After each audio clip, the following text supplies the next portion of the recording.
These facilities, after all, thank you for doing.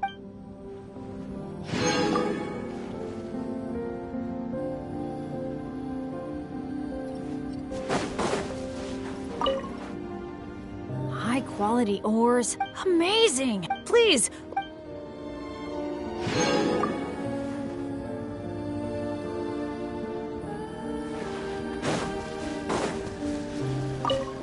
A sword, a good billet, so.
This rep.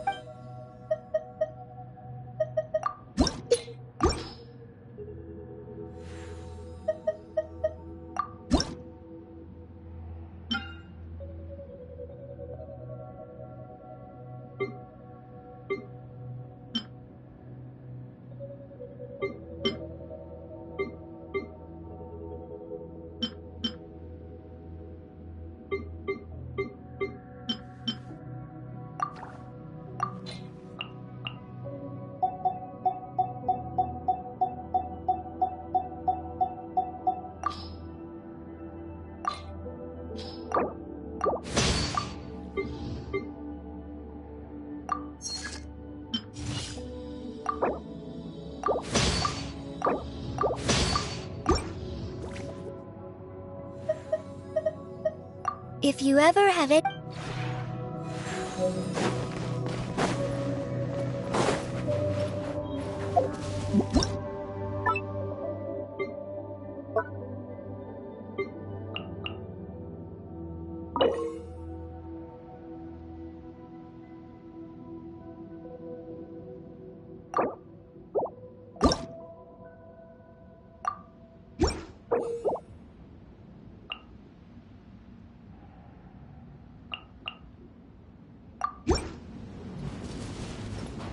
Keep up.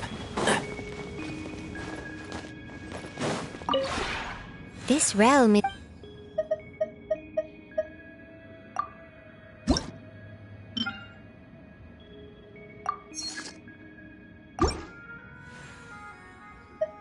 If you ever have.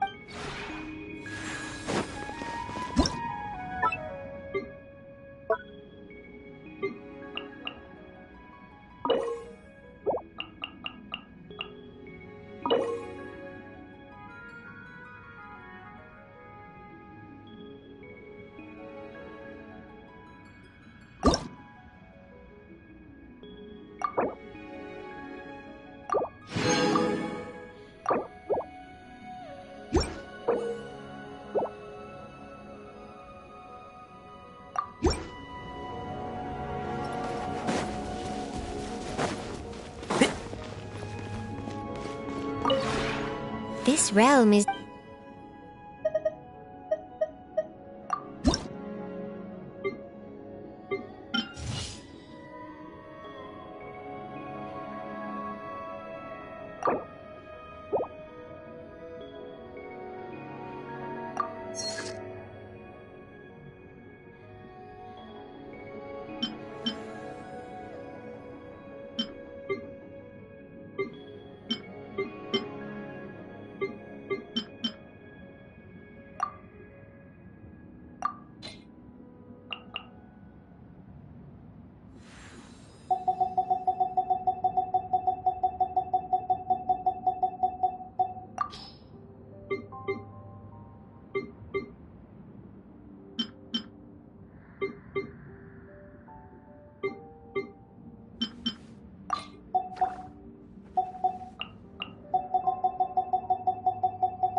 If you ever...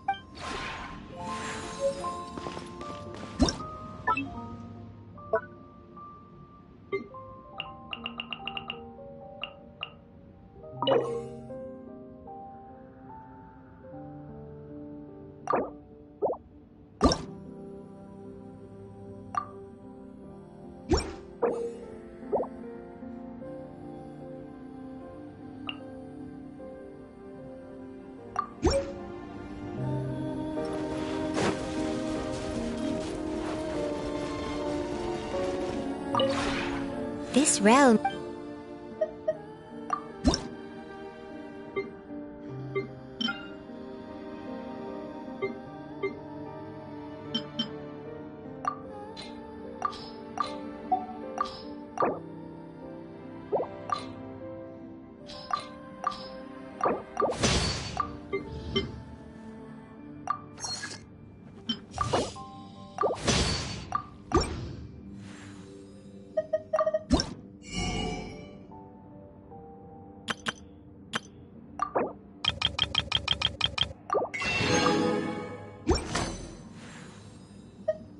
If you ever...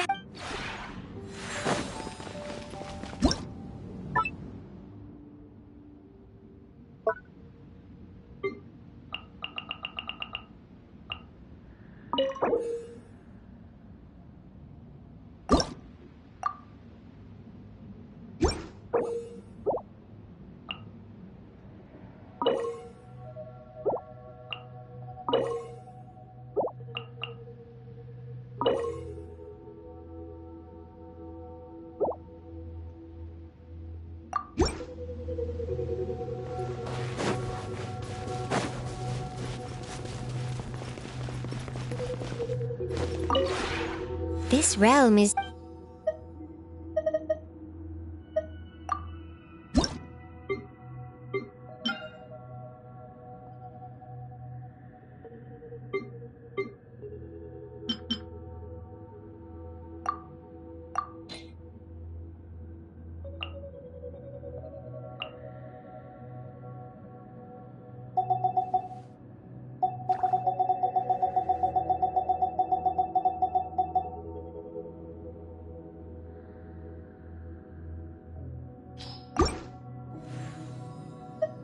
If you ever...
Oh, how familiar!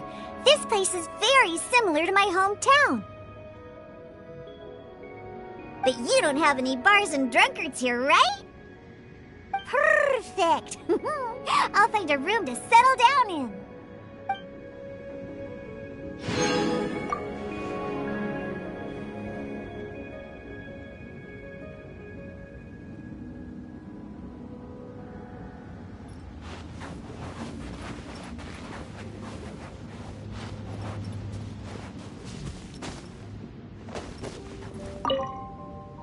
Newcomers who are learning how to use wing gliders will practice simple exercises in Springvale. Most of the buildings in however,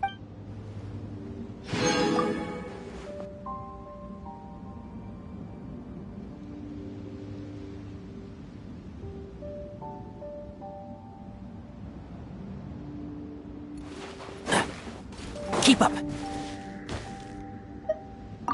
Villages are for people. Sometimes, thank you.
this environment, the sisters working. Thanks for telling me about them.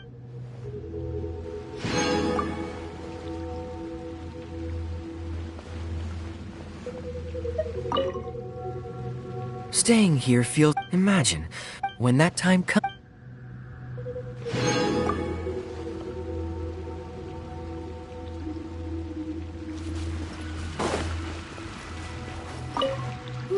The wind This would be the Thank you.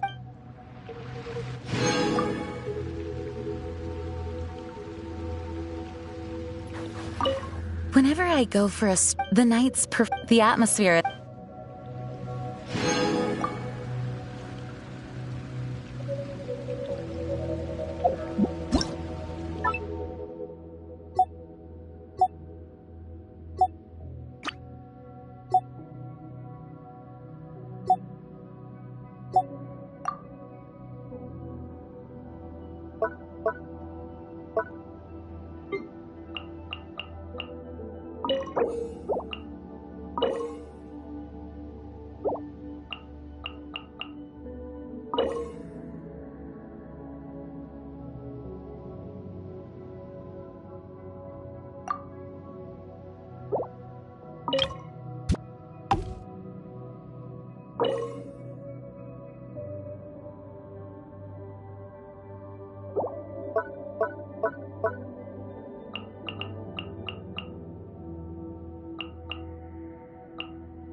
Oh, what a perfect... How did you...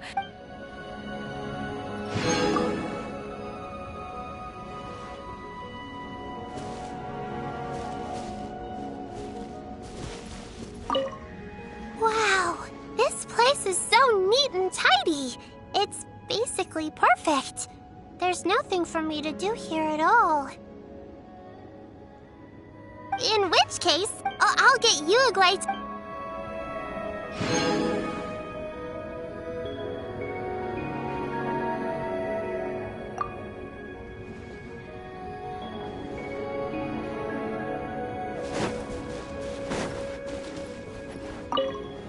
This house is similar to a place in southwest Mainline that I lived in for a while.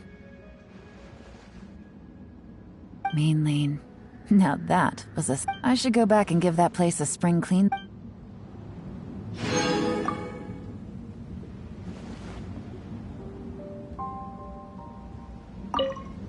Oh, living a peaceful life in the countryside for years on end sounds suffocating.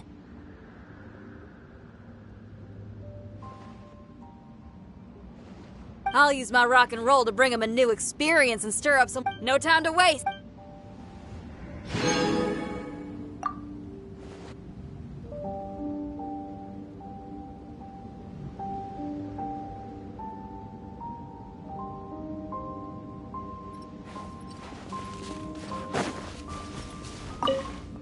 My notebook, but I wrote it in my...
Keep up.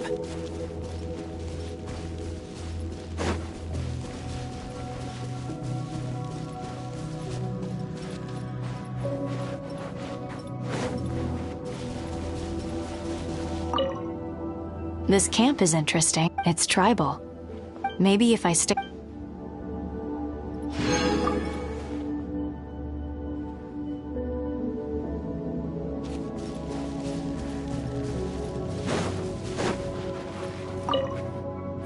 is flawless in every way.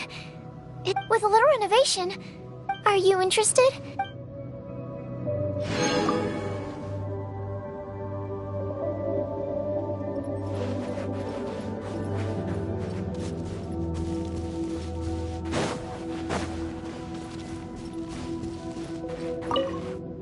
This place sure looks familiar. I might have blown up. Anyway, this honorary knight.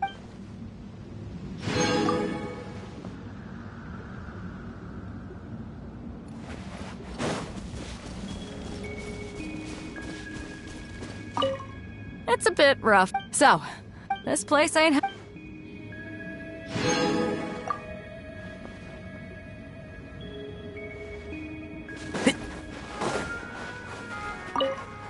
You built such a. Can I practice my. Or maybe we can.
Keep up.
And voila!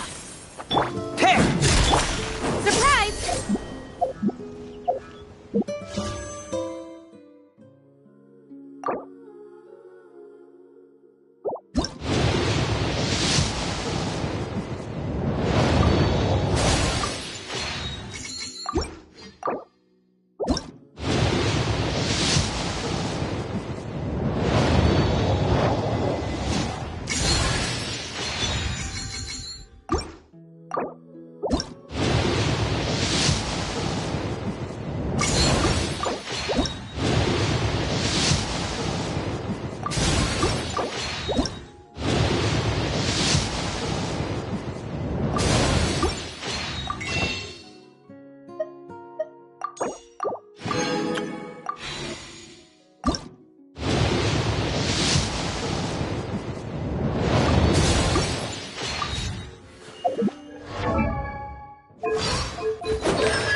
Is it time for a magic show?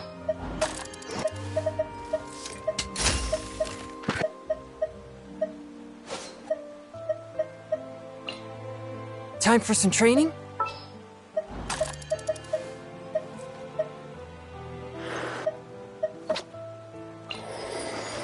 We'll need a strategy.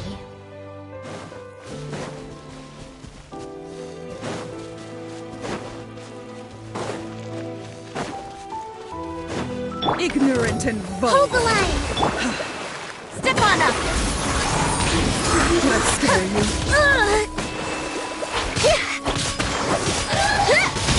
Didn't quite touch it.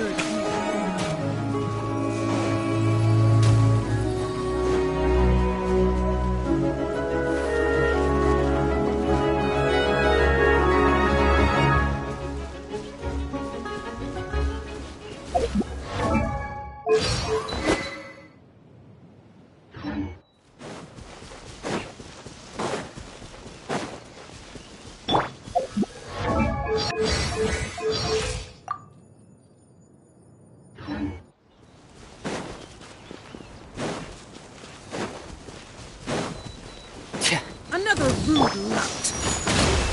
A touch of frost! Over here! From whence you came!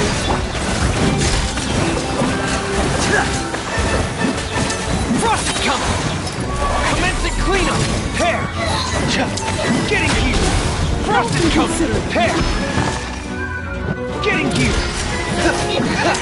Frost is coming! Rest and rebuild!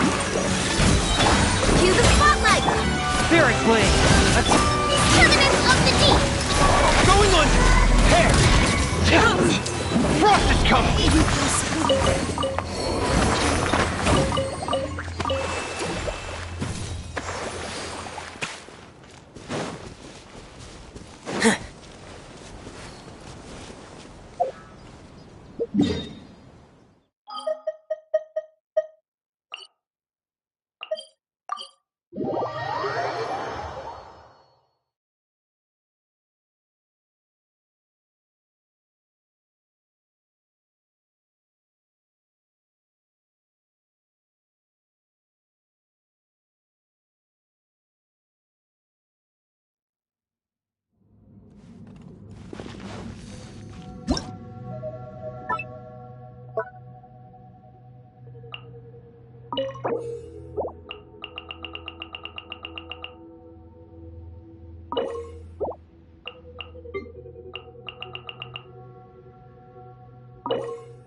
This realm is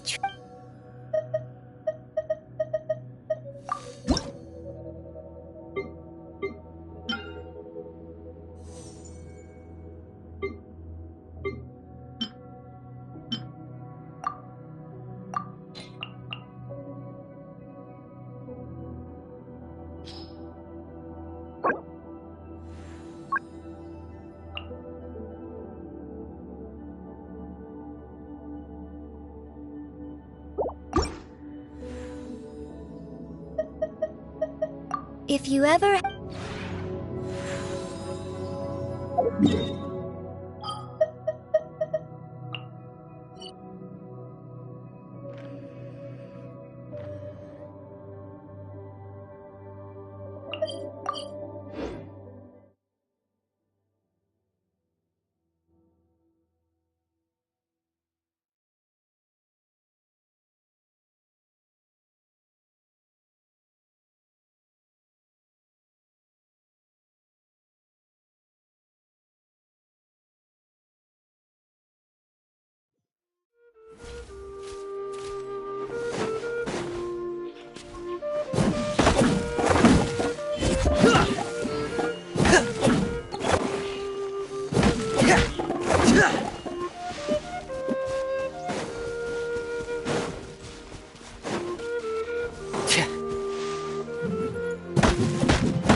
what they do this time.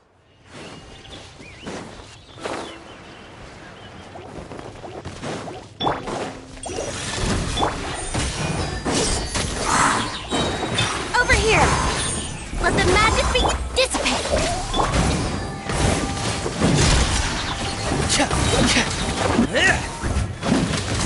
Frost is coming!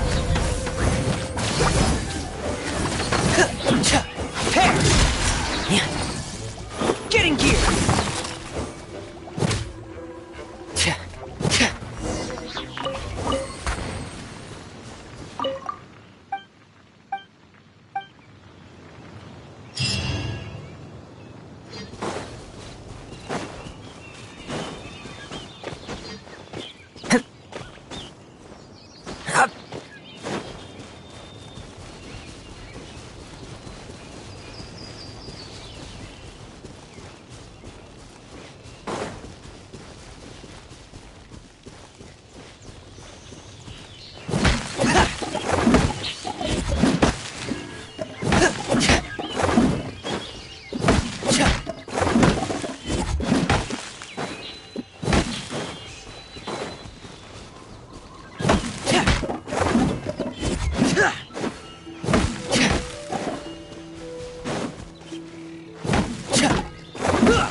There's a lot of treasure here.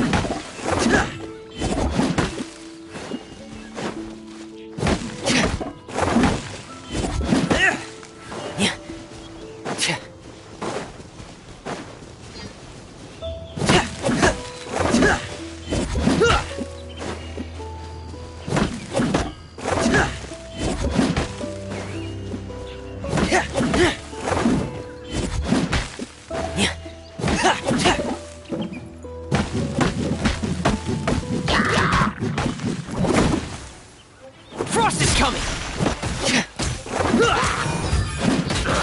Getting gear! Our bond is strong! Hey! Frost is coming!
This realm.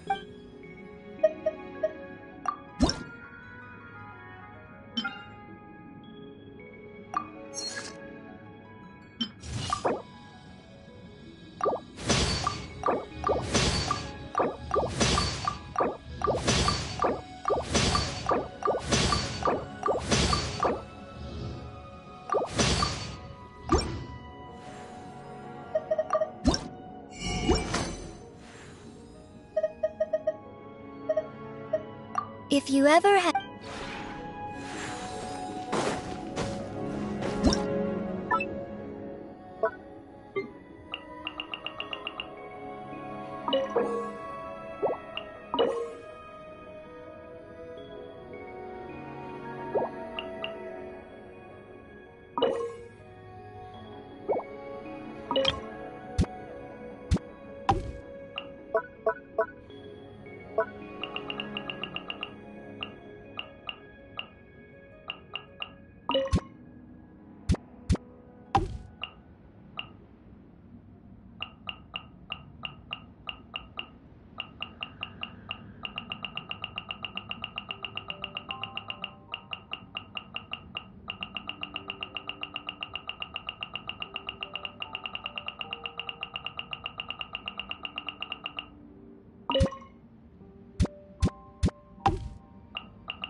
I didn't expect growing grape. Not a bad idea.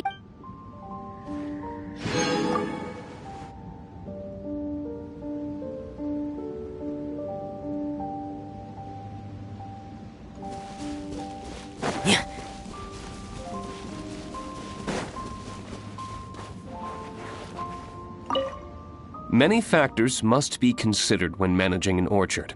Lost time from delayed weed removal can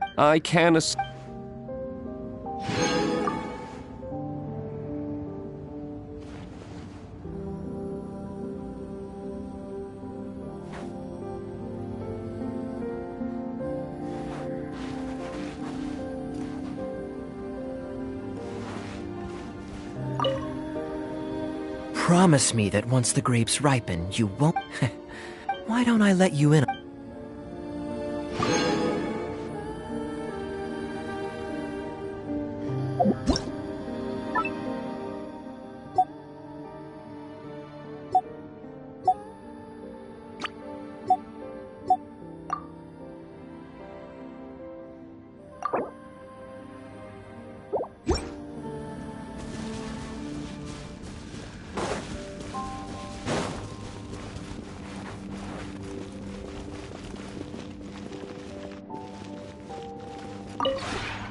This realm is...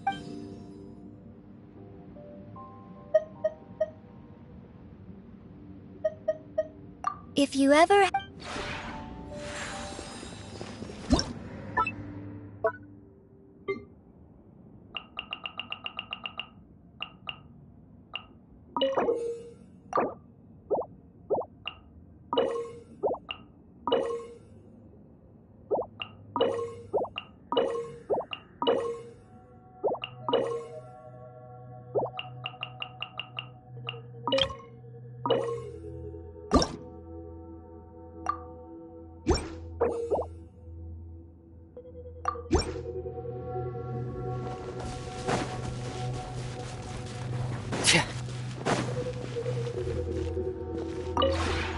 This realm is truly begin...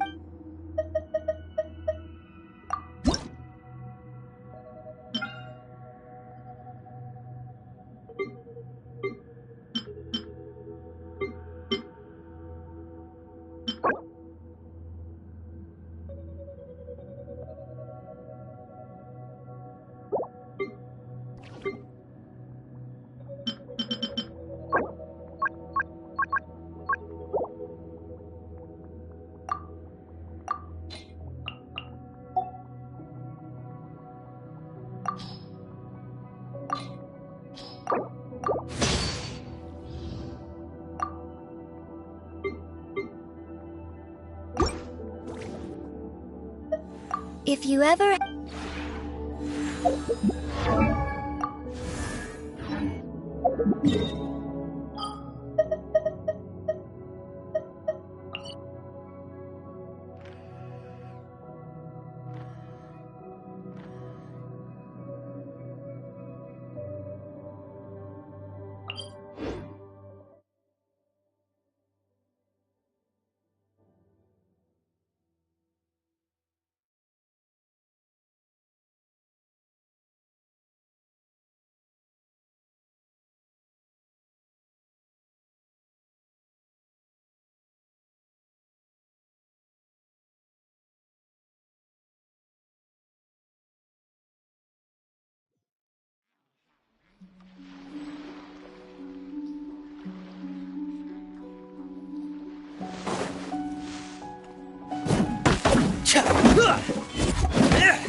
Stand with me!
This realm is truly beginning to thrive. I cannot help but be stirred.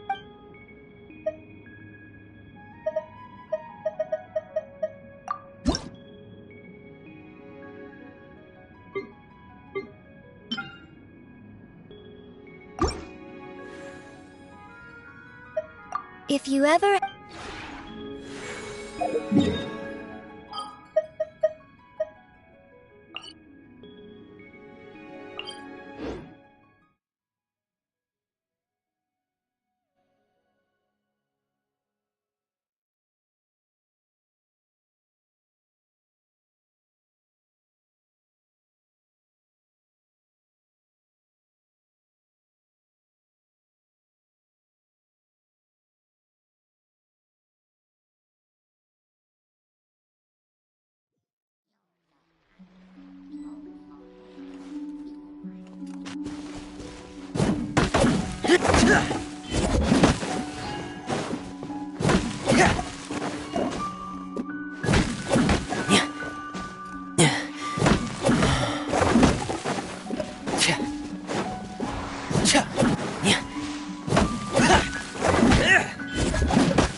Our bond is strong!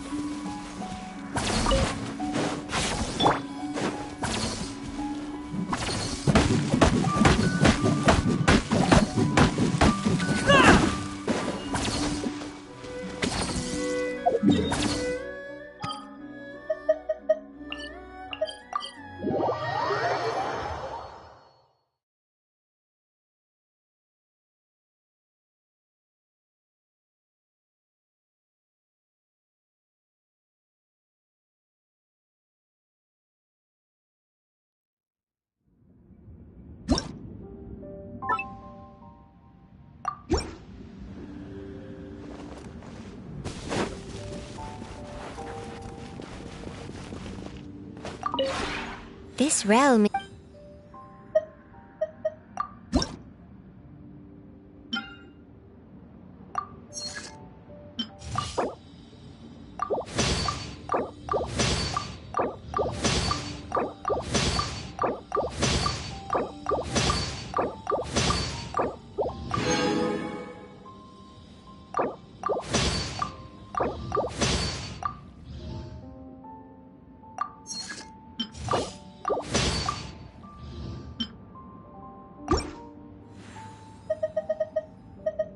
I do, in fact. There was once ping in our... That is why...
Well, hello there, my dear partner. How have you been? Remember, if you ever... You look pretty Uh-oh.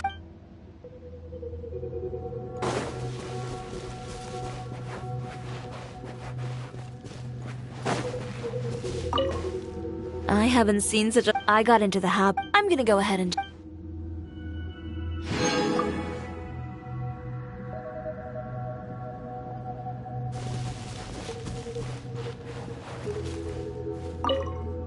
Uh-huh. An open-air hot spring. When I'm soaking in... I gotta say...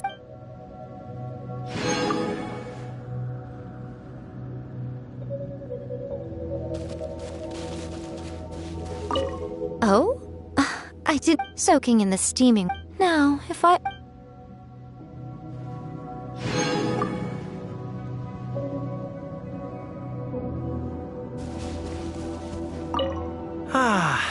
Just half an hour and do you mind if I take a dip?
This realm...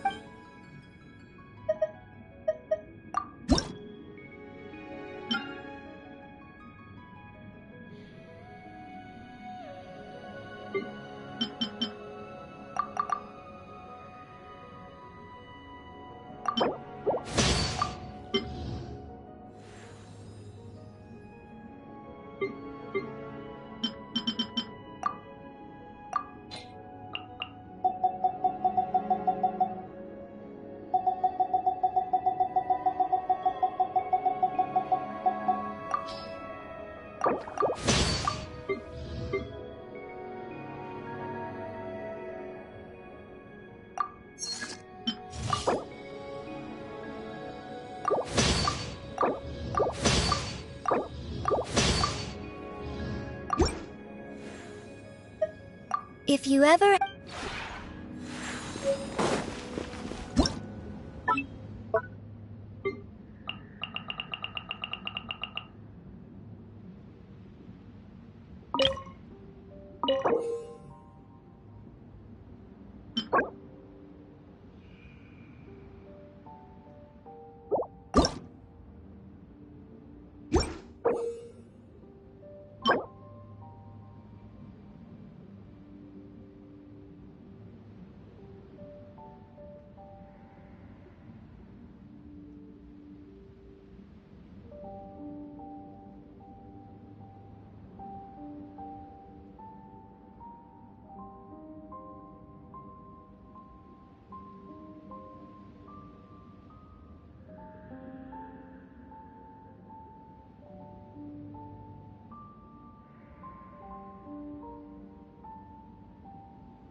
Surprise!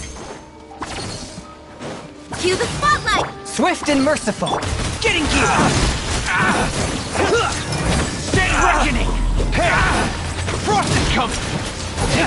Getting gear! Frost is coming! Getting gear!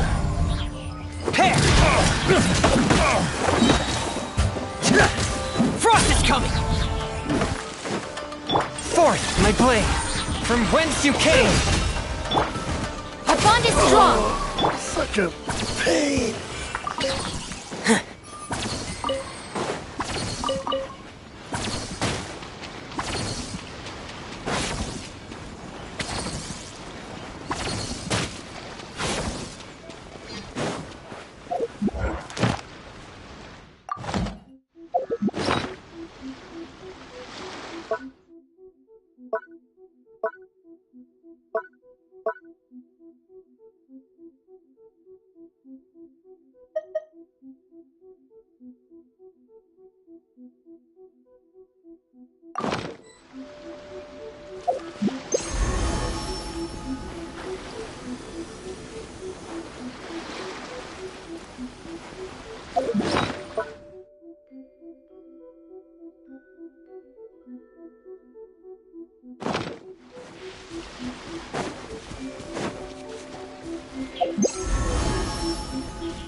What kind of mask should I make now?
Dissipate!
Our bond is strong.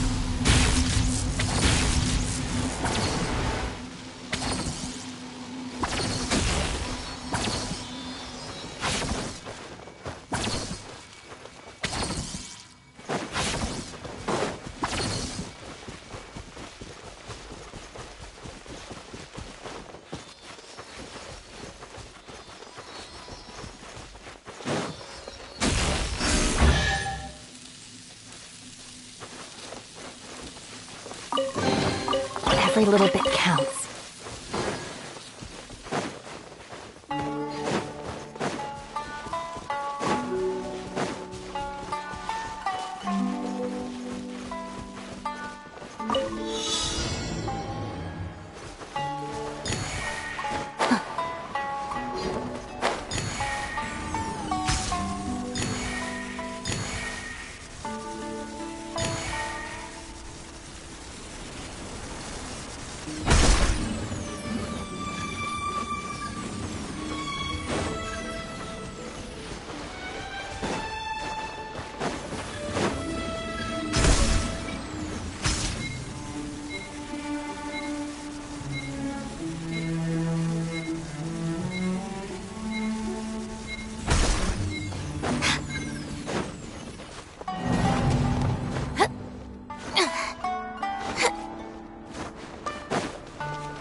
Every little bit counts.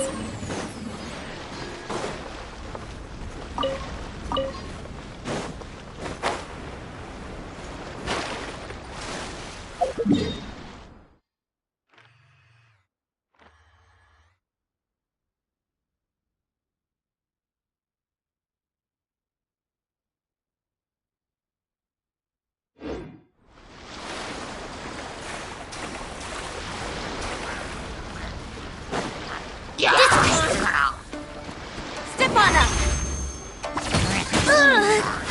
Swift and merciful. Pair.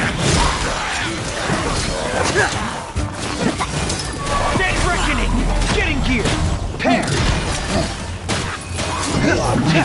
Getting gear. Please no. Frost is coming. Going under. Getting gear. I've had worse. Frost is coming! Pair! Pair! Frost is coming!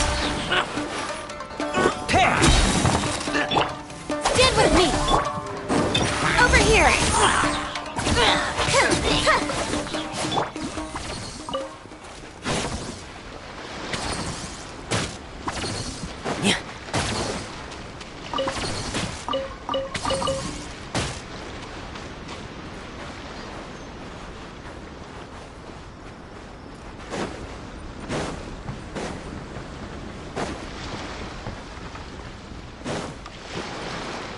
Frost is coming!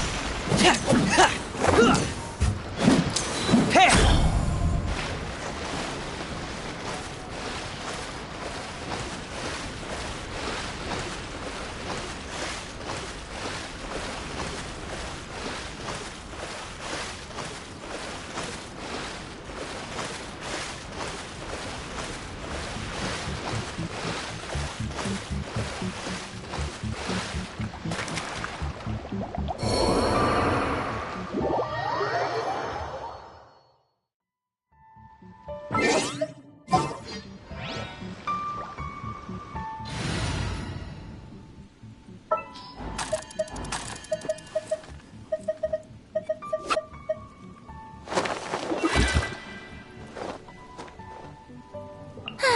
I knew you'd miss me. Yes. Take me with you.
happening?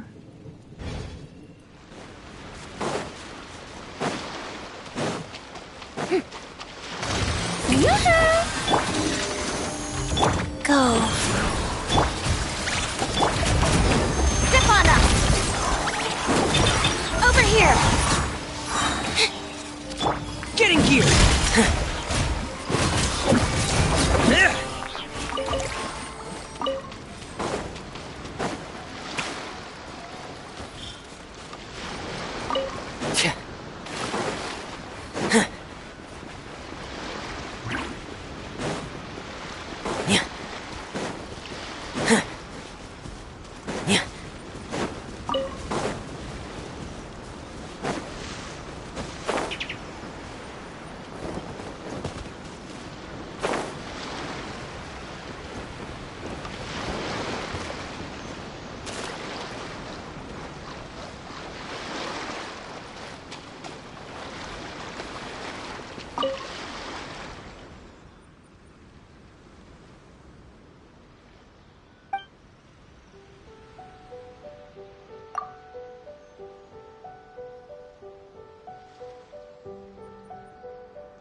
Wheel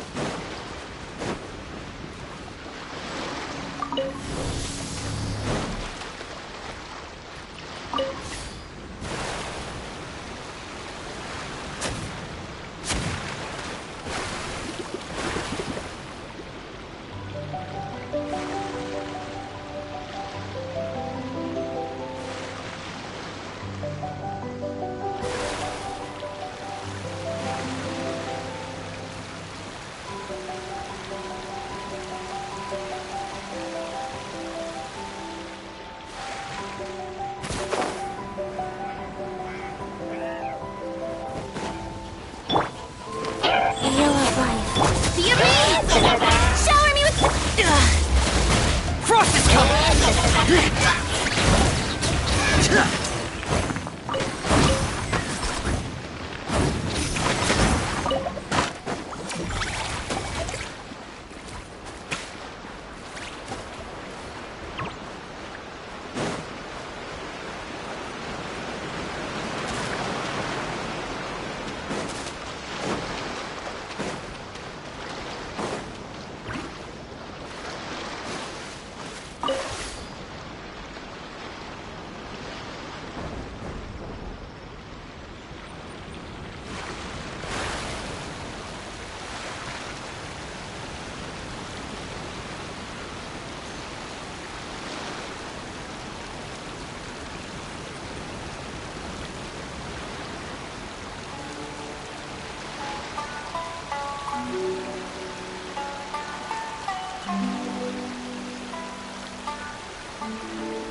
If there's any scrap metal or parts you don't want, I'll take them.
If there's any scrap metal or parts you don't want, I'll take them.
Sort the items by type and store them for future use.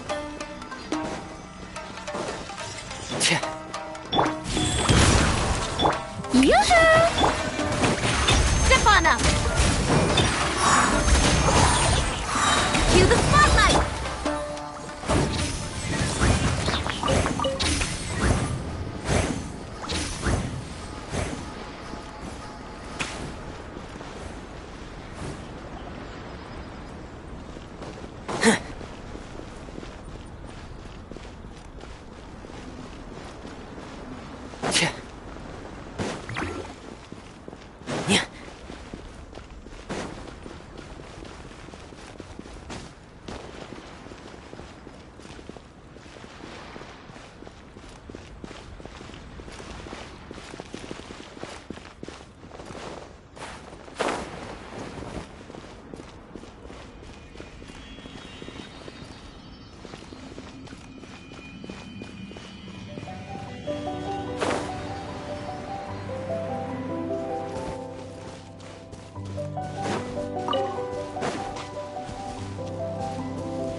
Shower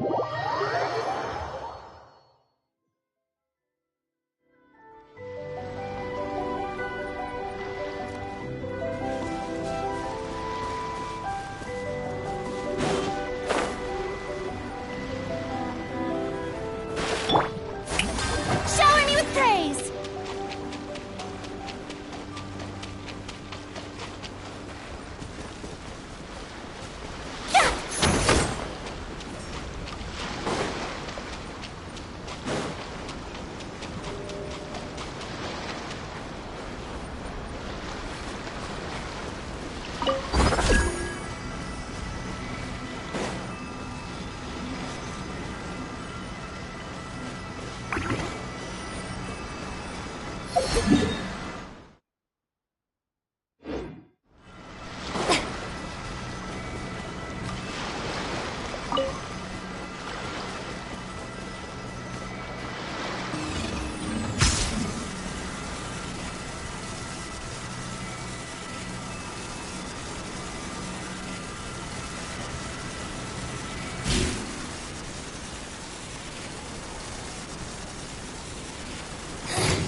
Let's move.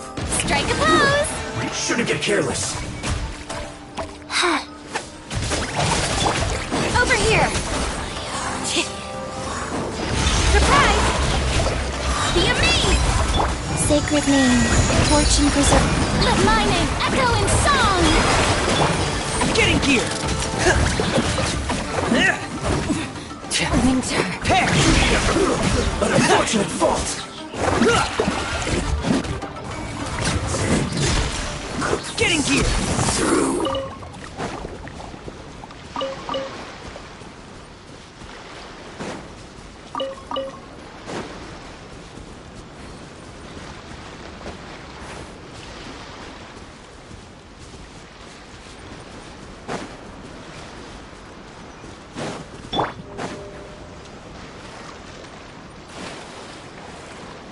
Shower me with praise!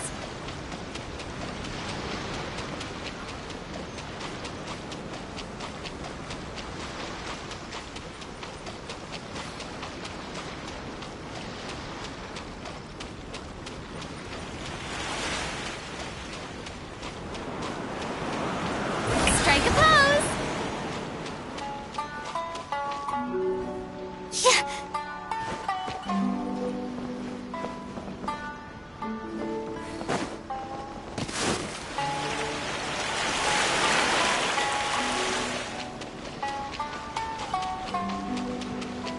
Yoo-hoo!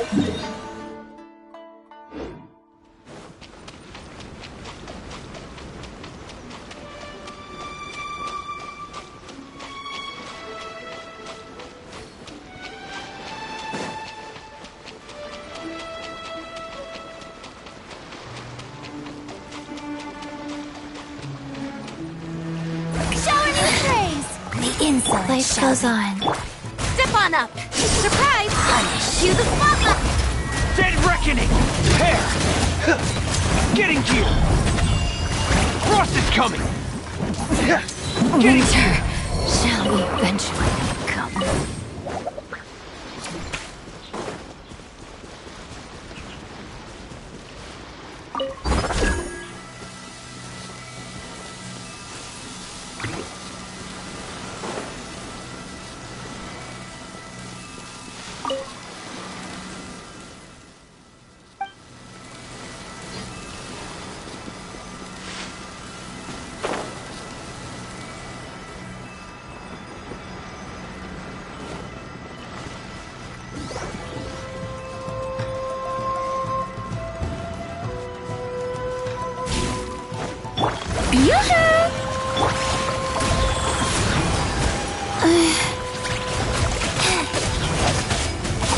Frost is coming!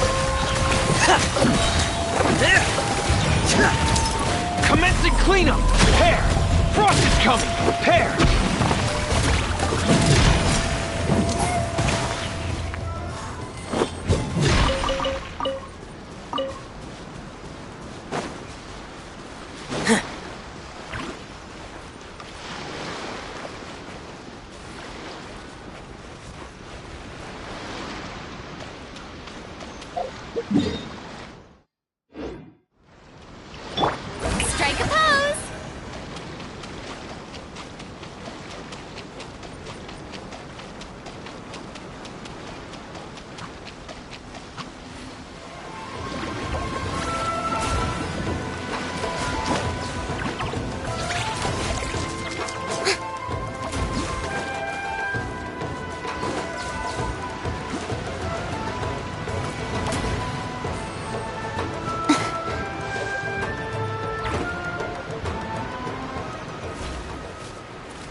Strike a pose!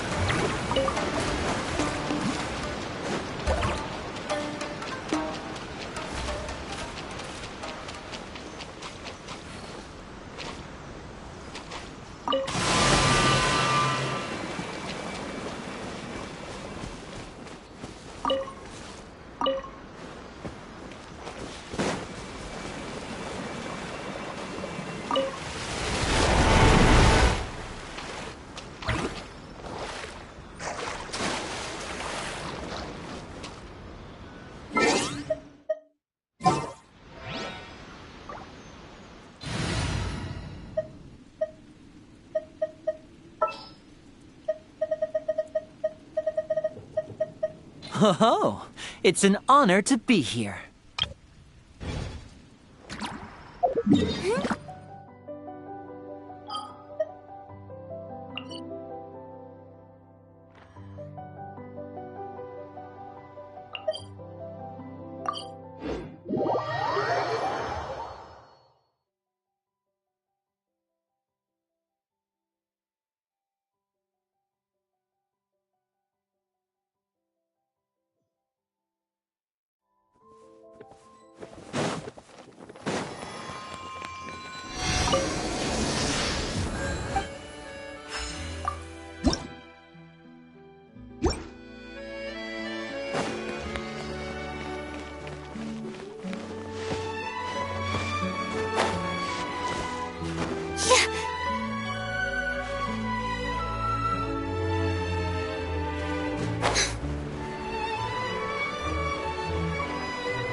This...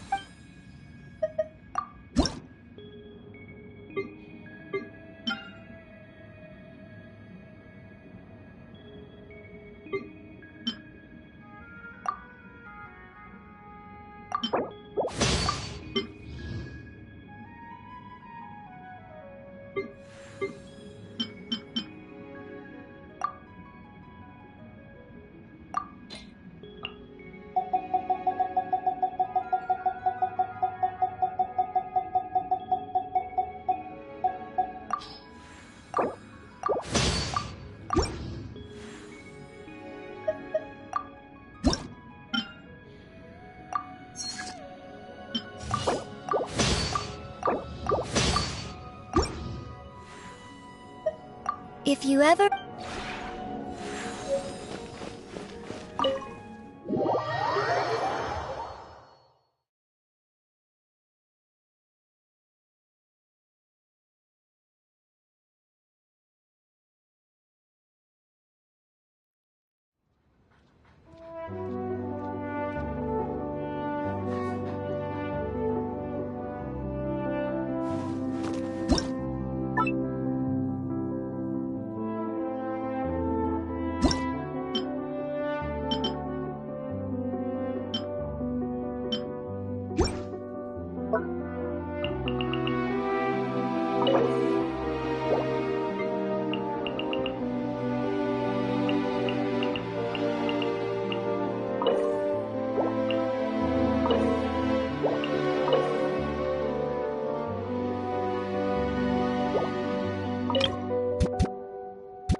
didn't know you had such a knack for home decor. Speaking of the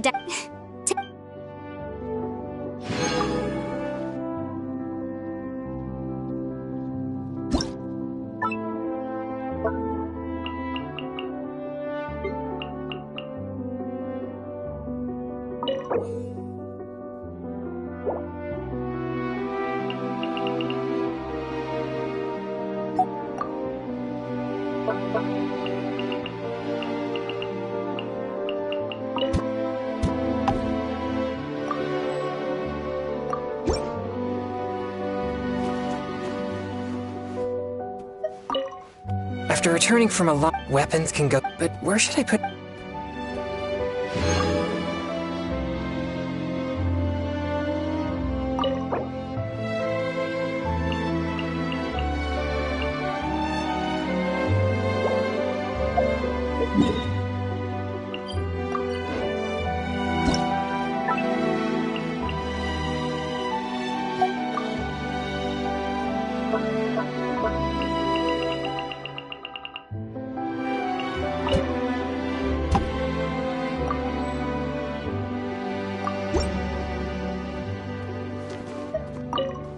getting a good rest is this bedroom has. I'll find some time.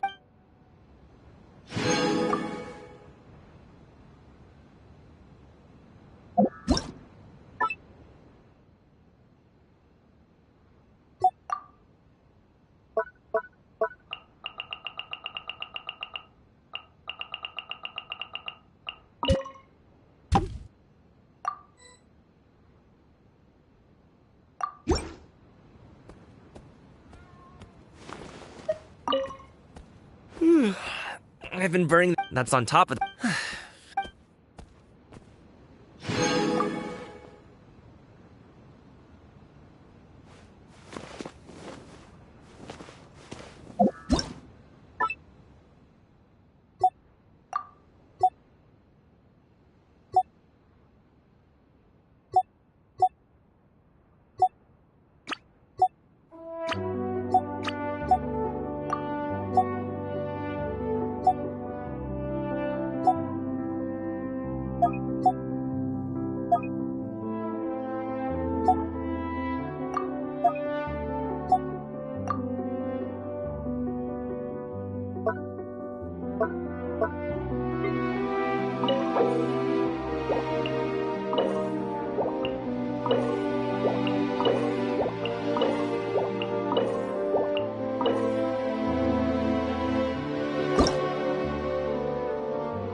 This red.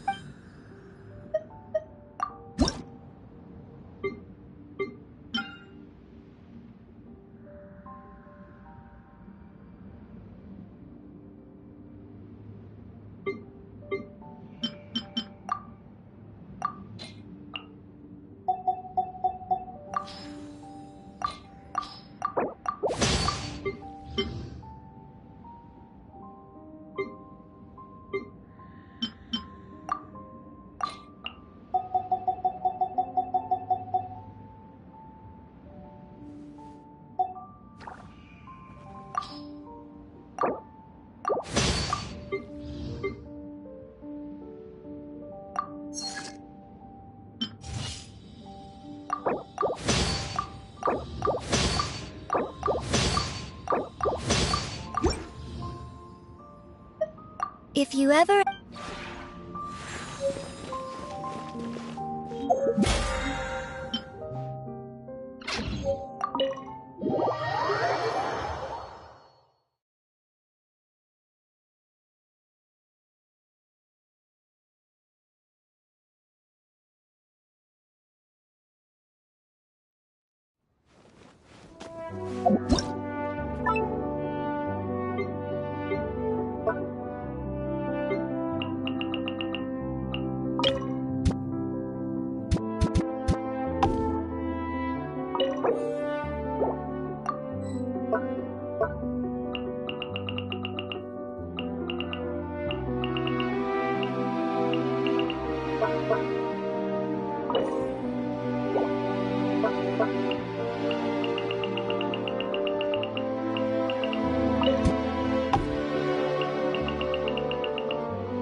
Hi.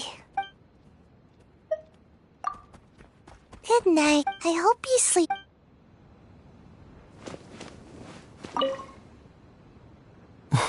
Wow! But the room really has a certain intrigue.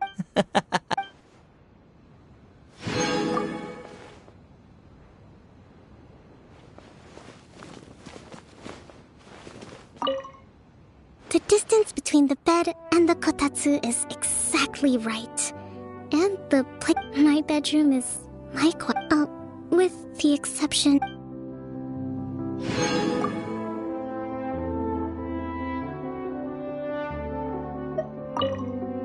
Seems like this would make a good safe house.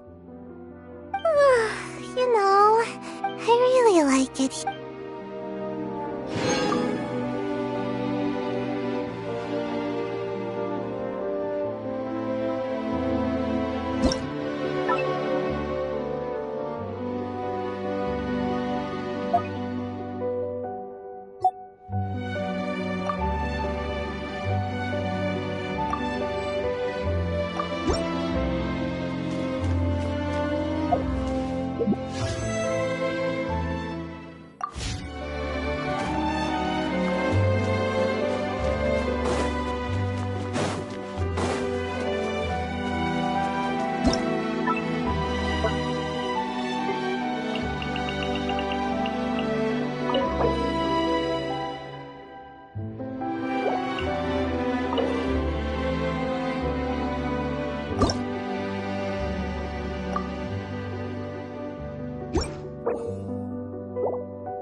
This realm is truly beginning to thrive.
If you ever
Oh, you have returned.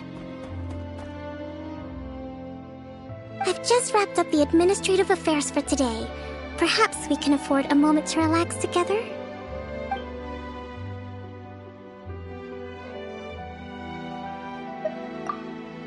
Good night. It'll be my turn to make... Oh, be sure to wake... Wow, there are more books here than I expected. And a wide range of genres, too. Huh? Wow, you even have... You know, I've...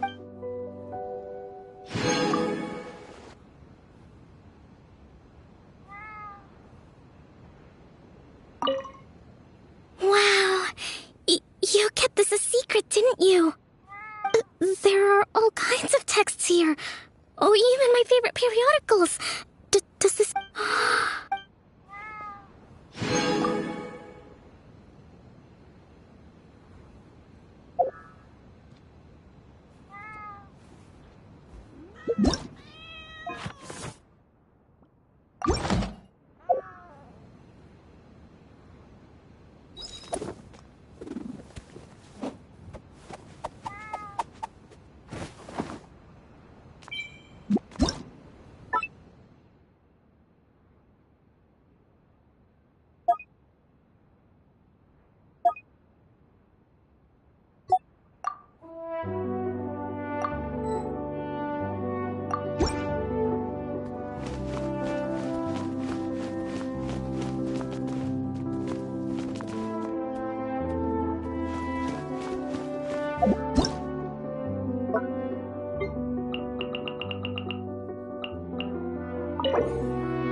This...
If you ever...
right up.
This...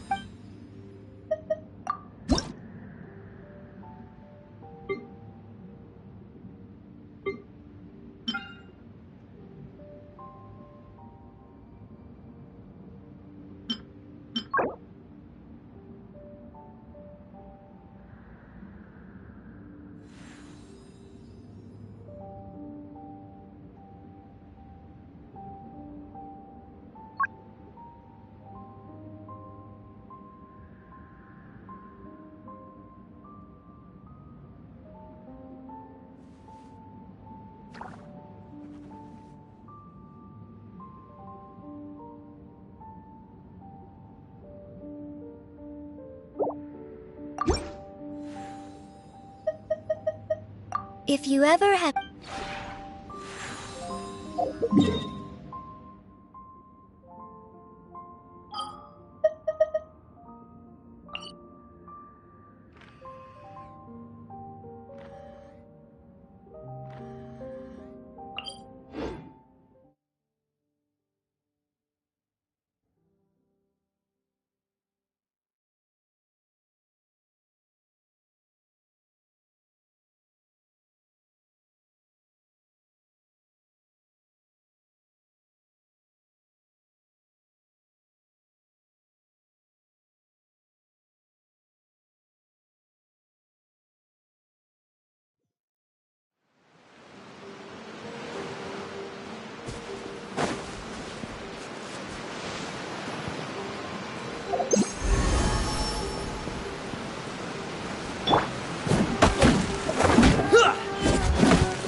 This realm is true.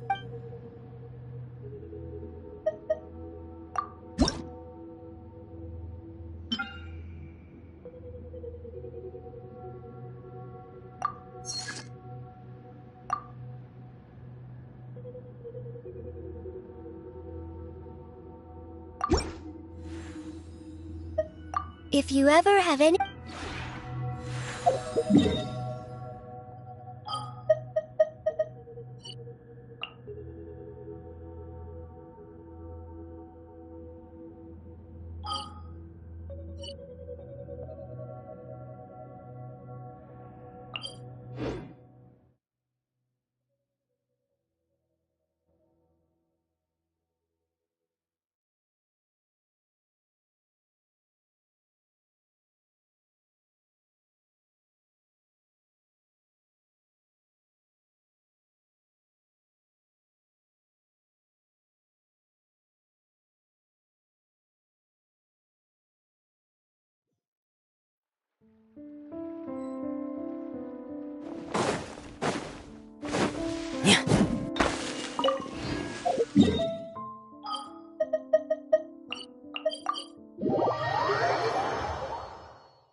This realm is truly...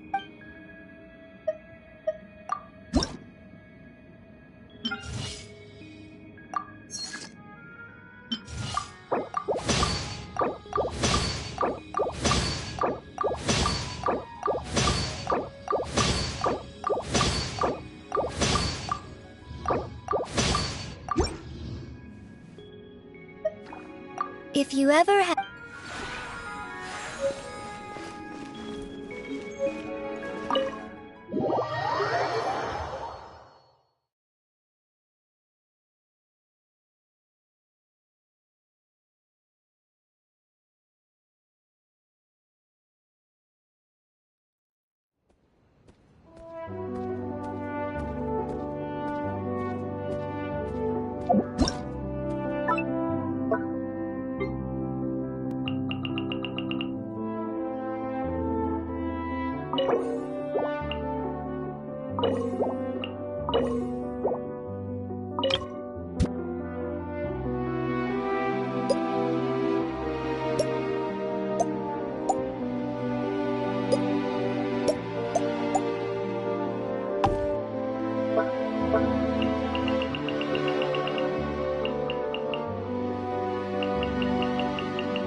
Nice tea house you've got here. I can see you put a lot of thought into the furniture and teaware.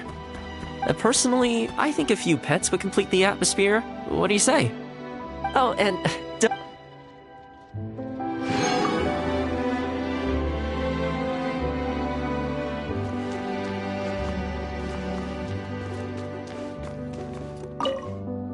A tranquil tea...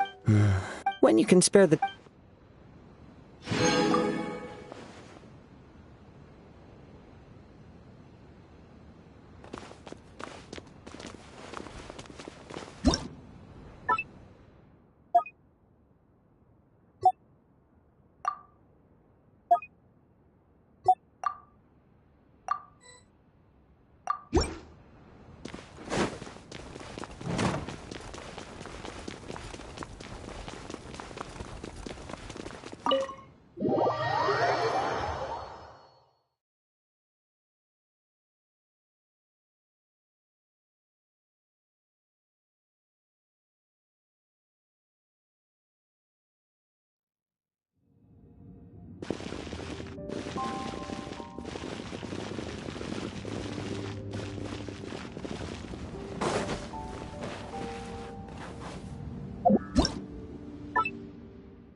This realm...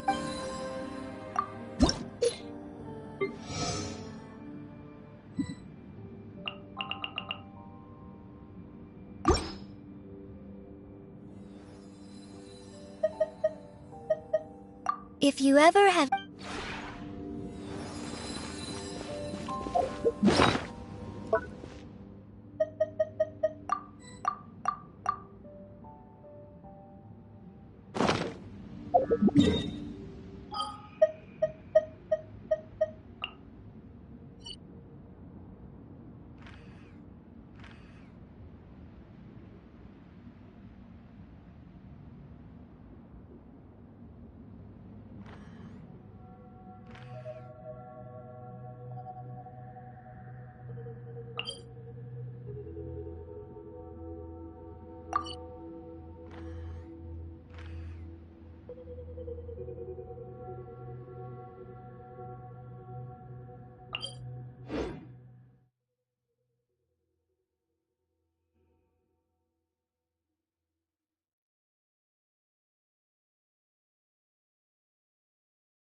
If there's any scrap metal or parts you don't want, I'll take them.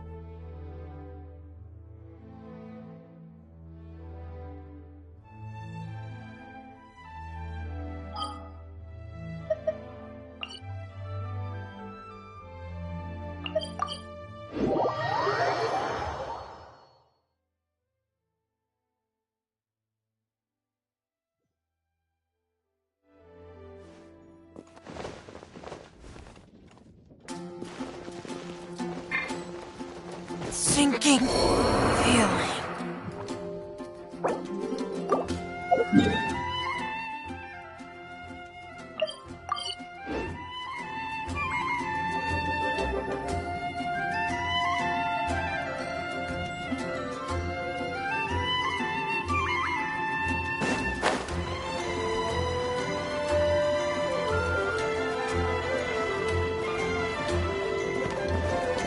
Don't look at me like this.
I'll take the lead today.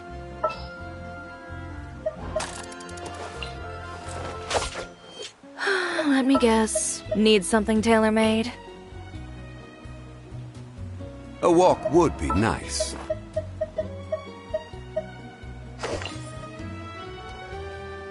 Prepare to move out.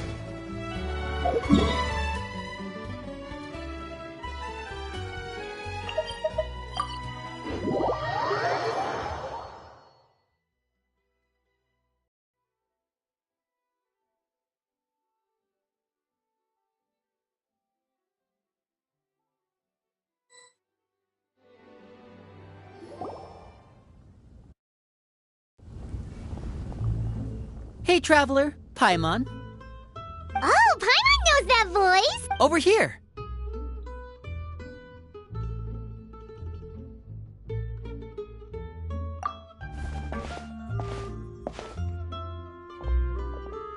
To borrow one of the more popular turns of phrase at the moment, this appears to be quite the fated reunion.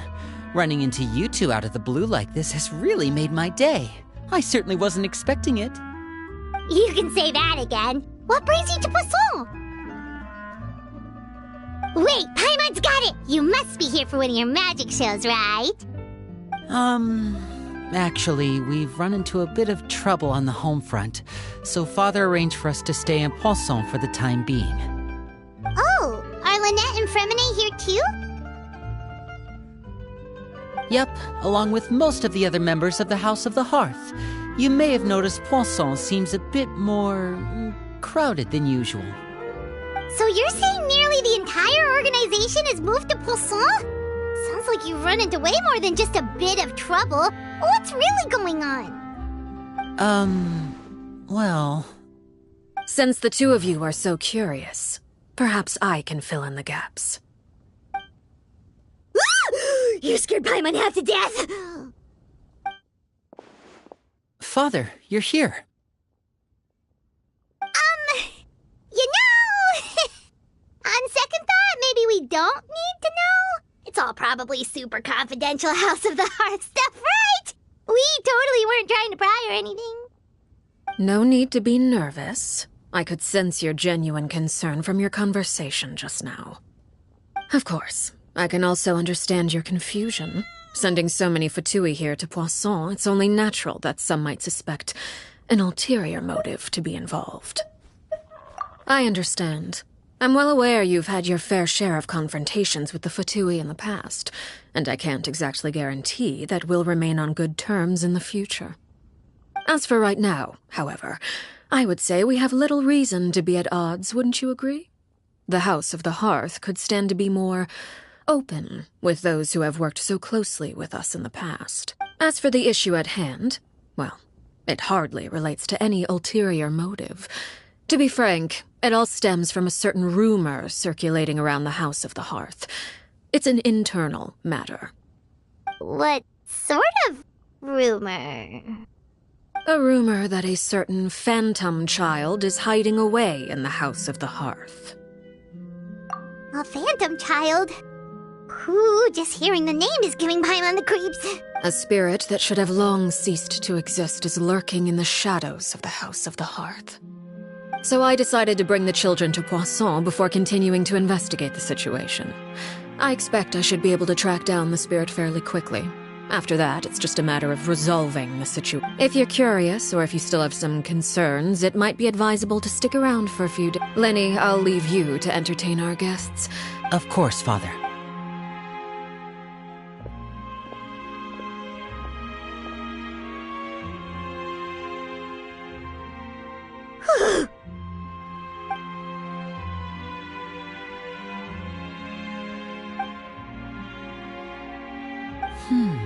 It has long been a dream of mine to invite you to our home and introduce you to my other siblings. You're quite well known in the organization already.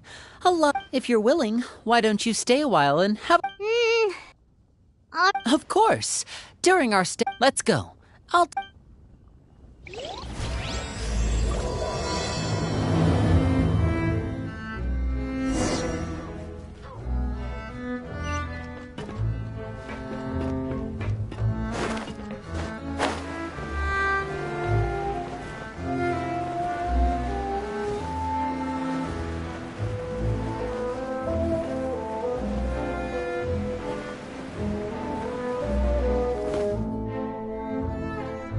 We rented this house from one of the locals to use as a temporary base. I'll come back... Awesome! Thanks! Well, when I happen to run into you... With this many people staying in Poisson, we have to bring in outside supplies every... Okay, we'll come... There are all sorts of rumors about your... But now that we finally have the chance to see it... Well, you're more than welcome to come along.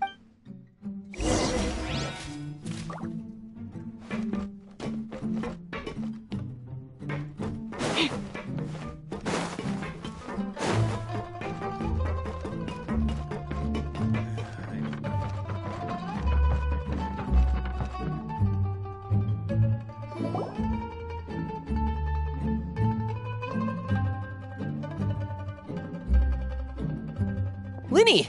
You're finally here. The supplies. Brought them with me? Hello? Something caught your eye?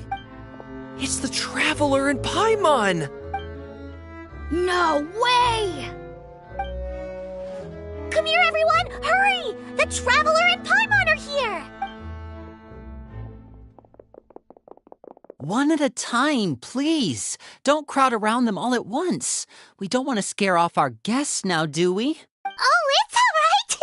Gotta say, Paimon didn't realize we were this famous. Of course! Father and Linny have told us so much about you. Father told us about how you helped Linny. According to her, you're a trustworthy friend. And as far as she's concerned, that's pretty much the highest compliment we've ever heard her give. As you can imagine, everyone's been very curious about you. I heard the Traveler is so strong that she can move a mountain with her bare hands. I heard Paimon eats so much that she can clean out the entire pantry at Hotel de Boer in just 3 days. Wait a second! That's the rumor you heard about Paimon? Oh, not cool at all! Oh, wait.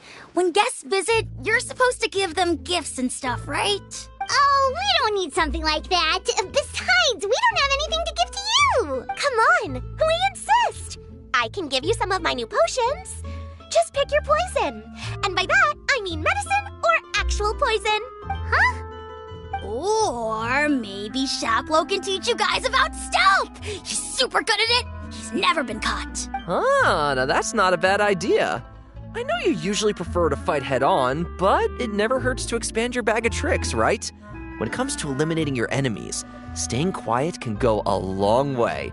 Trust me, I would know. I was poisoned not too long ago, and I'm still dealing with the after effects. So I'm not quite as good as I was before, but I can still give you some pointers. Wait, when you said gifts, Paimon didn't think you meant poison and stealth tactics. But those are the best things we can give you. You don't... Ooh, how about this? Tell me the name of someone you... All right, Fold, Selwar. I think that's enough suggestions for now. When it comes to being a good host, it's the thought that counts. You don't need a physical gift to make our guests happy. In fact, pestering them with suggestion after suggestion might make them more annoyed than anything. I would say your enthusiasm has Really? Awesome! It's been so long since we have had guests to play with. If there's Yeah. Well, we'll talk. All right, see you later.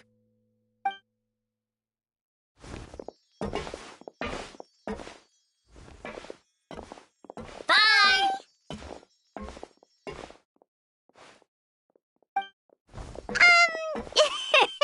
Linny, about all that poison! Scared you, did it? That kind of talk comes with being part of the... When Foltz was really young, he strangled all of his family pets, just out of curiosity. He was labeled a dangerous problem child and was abandoned by his family. Elwar has an unnatural obsession with potions.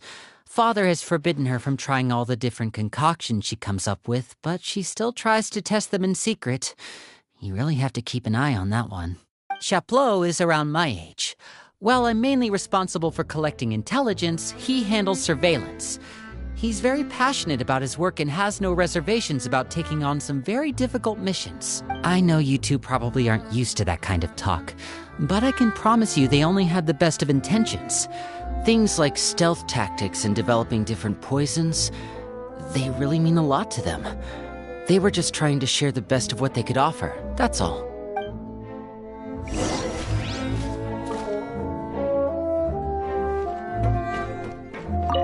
Wow, the Traveler and Paimon. I finally got to meet them in person. They don't really seem as intimidating as you hear in the stories. They'd probably get along really well with Filial. If only they got here sooner.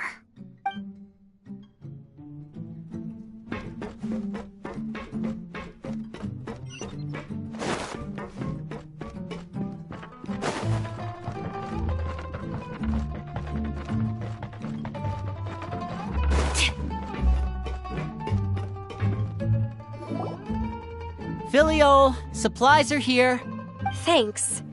And who are these two? Outsiders? Allow me to introduce you. This is the Traveler and Paimon. Oh, you're the famous duo I've been hearing so much about. It's nice to meet you. I heard you've traveled to all sorts of places. Is that true? Of course! We're making our way all across to that! Oh, good for you. You must be pretty familiar with Fontaine by now, then. Have you seen the new opera that started running recently? I think it's called... The 4,000 Thieves? Oh, this is the first we've heard of it. It seems like it's going to be fantastic. From what I've been able to tell from the posters, anyway. You should definitely check it out if you have the time. Oh, and there's The Blind Maiden, too. That one is supposed to have audience interaction. Seems pretty interesting. After this mission is over? Oh, maybe... Is it just Paimon, or do these two seem much easier to get along with than the others? I heard that. Oh! Oops. I'm guessing you're referring to Foltz and the others? Yeah, we're definitely not all like them. I bet those crazies are practically foaming at the mouth right now. I'm sure they just can't... That's enough, Filial. Don't talk about family members behind their back, right? Whatever. Let's go. Guess this is goodbye then. If you ever...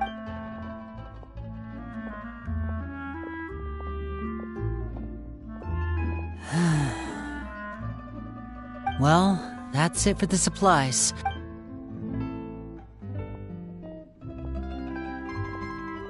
Well, they didn't seem too happy with each other. Seems like there could be something more going on here. You're right. We're only here as guests. Oh, Linny's getting super...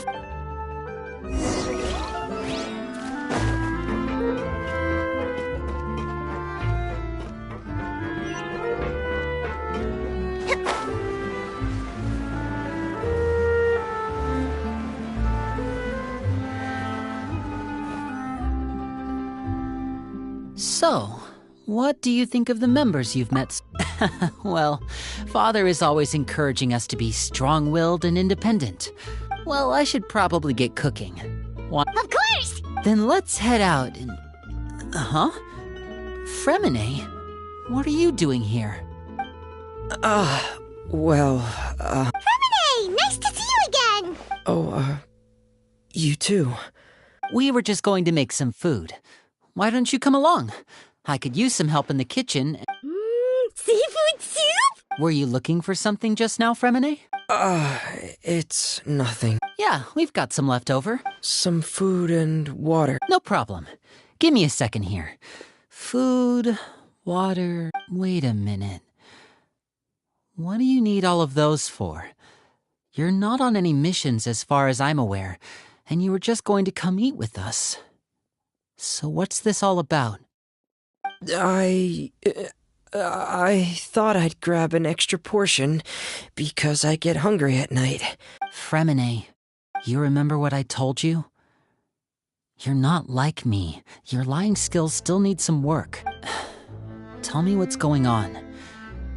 Is it really bad? Maybe it'll be better if we gave them some space. This is the first time I've seen that kind of look on your face. Just follow me.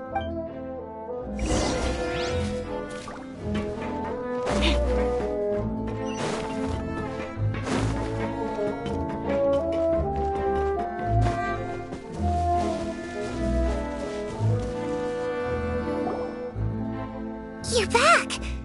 Oh, and you've brought some friends with you this time. Hello, my name's Linny. I grew up in the House of the Hearth. And you are? Hi, Linny. I'm also a child of the House of the Hearth.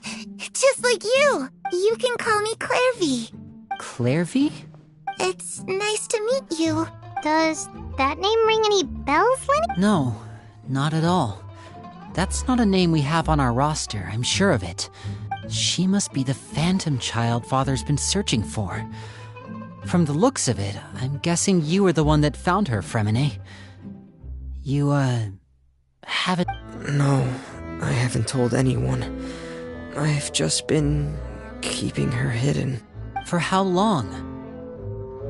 About half a month now. So ever since we got to Poisson, then. Do you have any idea what you're doing? I know what I'm doing. Really? 'Cause from where I'm standing, it looks like you're hiding the very person Father has been trying to find. If Father finds out about this, everyone involved is going to be punished. You know the rules of the house, Fremine. I know you do. Father doesn't tolerate any form of betrayal. So why are you doing this? I've thought it through. And I just can't hand her over like that. Linny, don't you remember last year? Chaplot nearly died after getting poisoned during that one mission. He wasn't able to get back before the poison started taking effect, and not a single person was there to help him. That night, while I was sleeping, I heard a voice telling me to go save him. I opened my eyes, but I couldn't find the source of the voice. I thought maybe I was just hearing things, but I went to look for him anyway. That feeling of being haunted, of hearing voices, it's happened many times. So what you're saying is, that was her? She was the one who spoke to you that night? Unless there are other spirits roaming around the House of the Hearth, I don't think there's any other possibility. If Clairvy were our enemy, it wouldn't matter whether she was a spirit or an actual child. I would have acted without a second thought, because that's what Father ordered us to do. But she's been living with us, helping us from the shadows all this time. I think that makes her family. I couldn't just hand her over to be dealt with. Not when there's so much we still don't know. So what's your plan then? You can't keep her here forever. Someone is bound to find out eventually. I haven't thought that far yet. I don't want to disobey an order. Come with me. There are a couple things I'd like to say to you.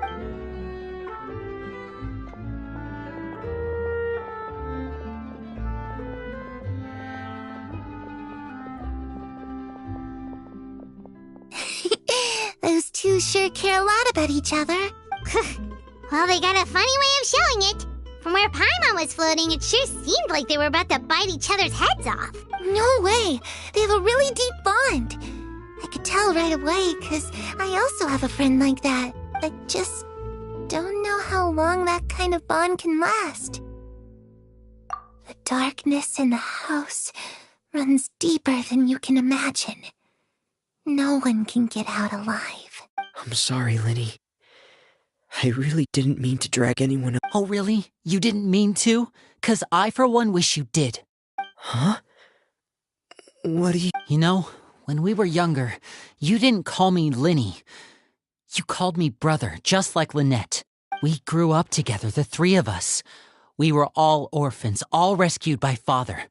Later on, when you started calling me Linny, I wasn't actually surprised. After all, Lynette and I are related by blood. We've had to depend on...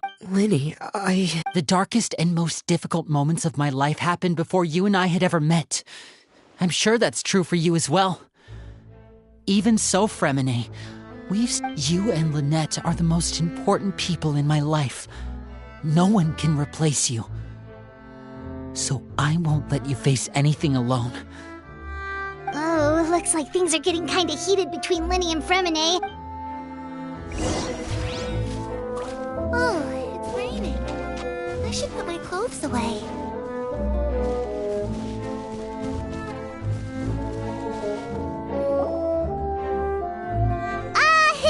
Hey, you two!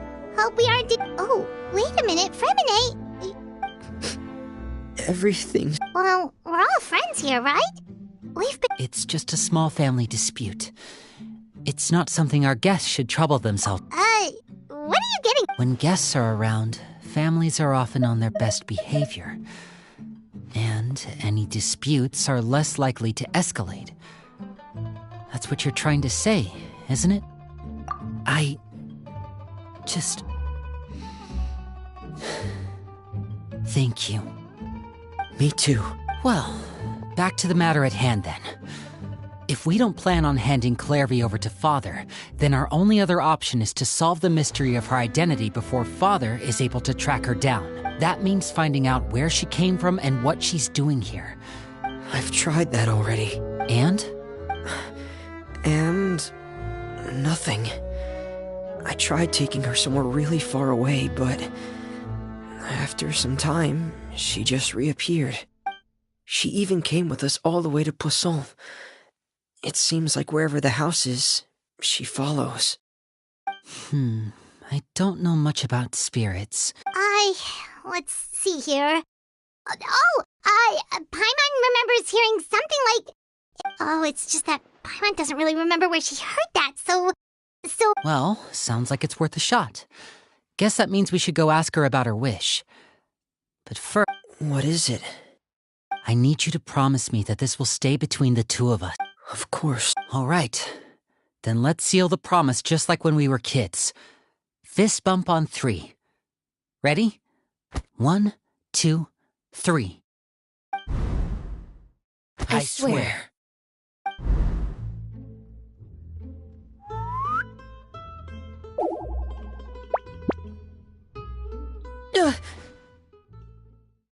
Whoa!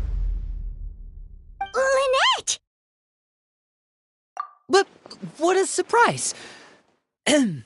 What brings you here, dear sister?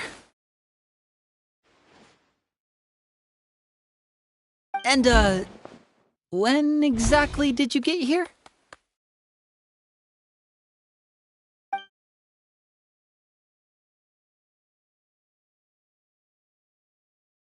You're an idiot, brother. And you too, Fremine.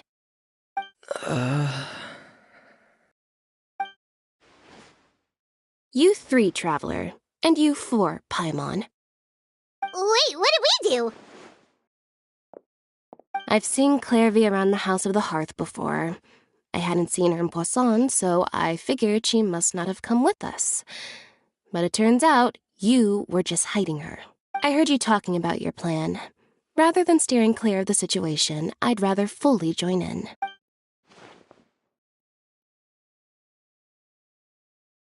If you don't agree, I'll have no choice but to report everything back to Father. Simple as that. You're not giving us much wiggle room here, Lynette. Well, I guess we're all in this together then. After we talk to Clairvy, there's no time to lose.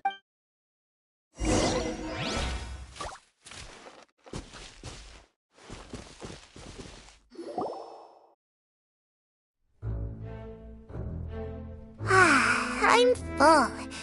Thank you for bringing me this food, you guys.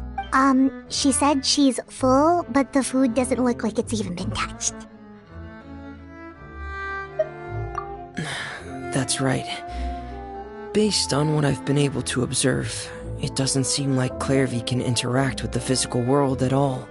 Still, when she's presented with food, she'll always linger around it for a good little while.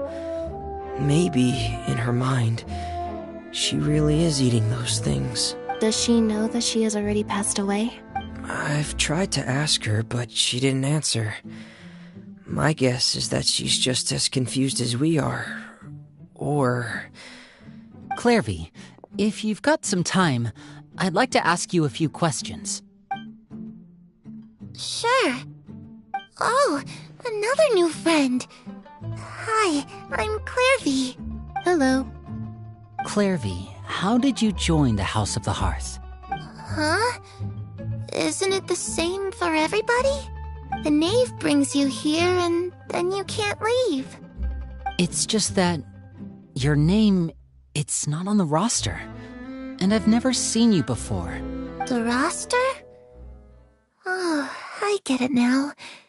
I think there might be some things you don't know about this place. The people in charge, they're not as nice as they look. They say they keep a roster, but it's not complete. There are a lot of people who aren't on it, and never will be. In this house, some people are family, and other people are just test subjects. Those kinds of people aren't ever going to get a place on the roster, unless It's the roster of people who've been executed. Wait, does that mean the knave... She... Is there anyone that can vouch for you? Perry. She's my best friend. She's the only one I trust in this place. Have either of you heard of that name before? No. Me neither. Clairvy. Perry. But it seems like she's telling the truth. Either that, or this kid's already got a bag of tricks bigger than mine.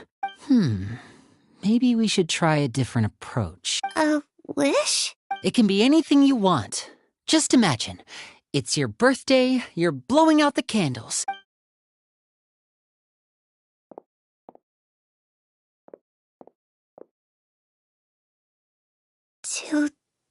To go outside, where the sun can find me. That's... it? Well, that sounds easy enough. The darkness in the house runs deeper than you can imagine. No one can get out alive.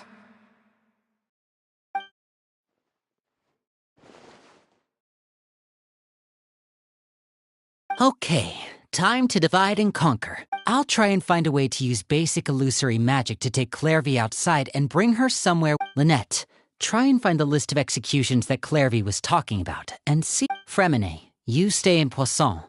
We can't be the only ones who've had run-ins with Clairvy. I need you to collect... Understood. I'll try my best. What about us? I really appreciate your willingness to help, but this is a family... Let me think. Since Father considers you to be guests... Ah, Paimon gets it. I'll give you a magic bird. If Father suspects something, all you need to do... Of course, that if the worst-case scenario happens and we're just... You too.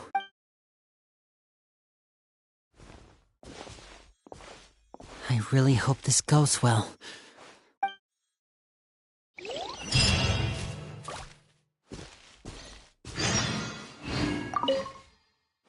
Clairvy, I'd like to take you somewhere.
It's the knave!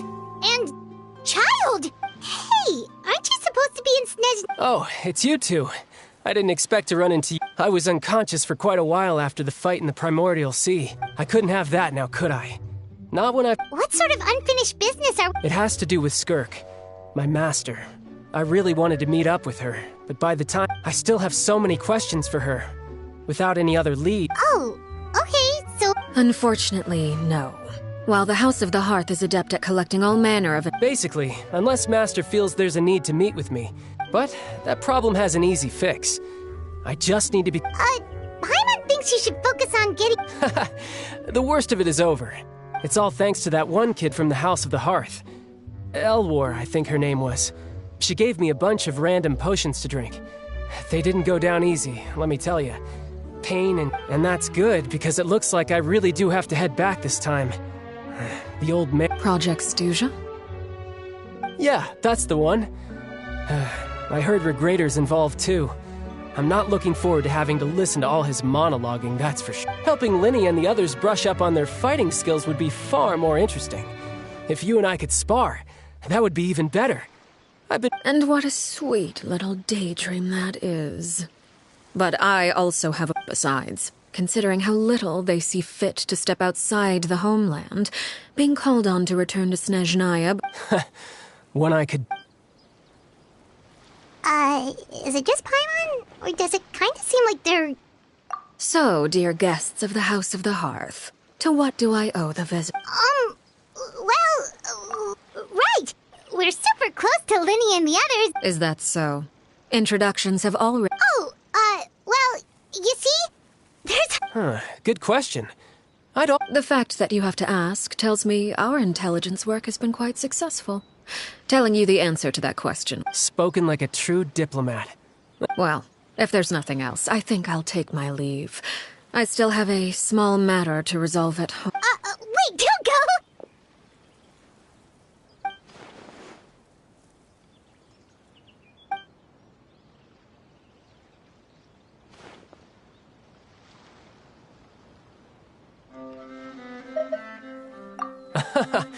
I'd also like to hear the answer to this. I've met some of the members of your organization, and they all seemed like really good kids. Which, by the way, if you ever betray them, I'm just letting you know. And why would I betray them? Well, you've already betrayed the House of the Hearth once, haven't you? At least, that's what I heard.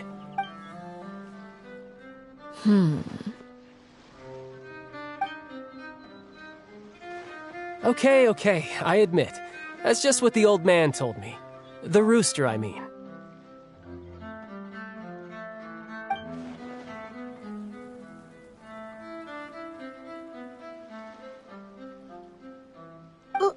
Wait, did you really do something bad to those kids? Never mind what I've done. I'm more curious as to what the mighty rooster had to say. Care to enlighten me? Well, nothing much.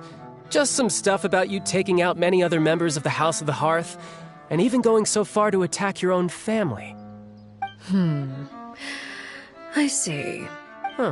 Based on your reaction, I'm guessing it's all a bunch of lies. Hardly. I don't appreciate his particular turns of phrase, but I suppose he didn't say anything untrue. Although, it would be more accurate to say that there is a certain level of prejudice involved, but I don't intend to clear that up just yet. Prejudice has a funny way of concealing the real truth behind certain things, an attribute that I find to be quite advantageous. Call yourself a Fontanian, for example, and people will assume all sorts of things, when the real truth is that this is simply the land where I was raised. Huh? You're not actually from Fontaine? But then why did you try to help out with the prophecy and everything? I was trying to protect the children born in Fontaine.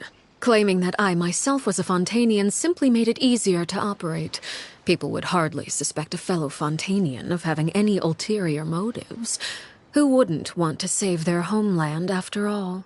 The primordial sea wouldn't have any effect on me, but it would have caused great harm to the House of the Hearth. Well, you wanted extra information.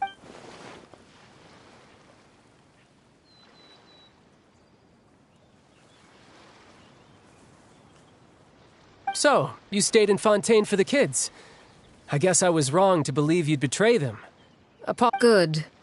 Like I said, Actually, while I was recuperating at the House of the Hearth, I heard that members always resolve disputes and arguments with a friendly spar, and the loser has to back down. Seems pretty cool. Well, that's only a recent development. In the past, such spars weren't nearly so friendly. The losing party would lose everything, including their life. They were that high stakes? Well, the current atmosphere's not half bad. I'm a bit jealous, actually. You've got so many family members around you, and you even get to live with them. Having a lot of family around means dealing with a considerable amount of bickering and scheming. Once Tonya and Tusser enter their rebellious phase, I'm sure you'll understand. Just imagine. Tusser becomes obsessed with plucking out strands from the rooster's mustache, or Tonya decides to dye her hair 42 different colors. Okay. I get the picture.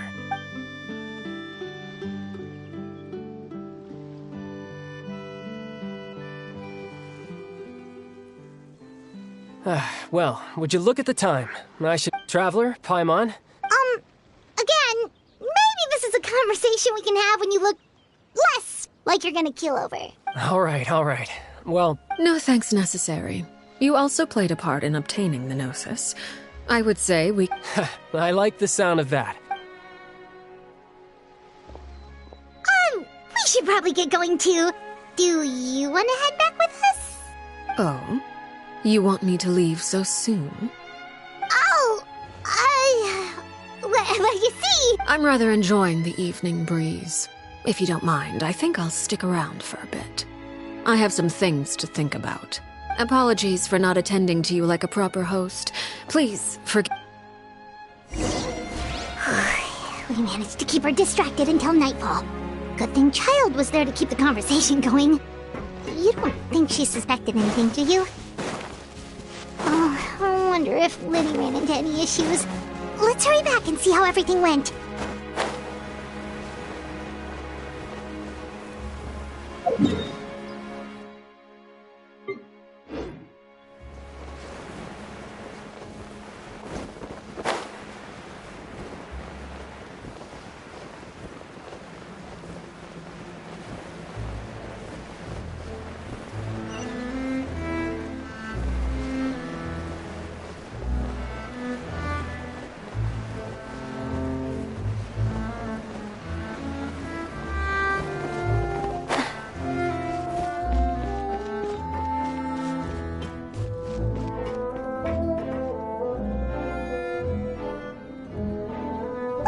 How did everything go?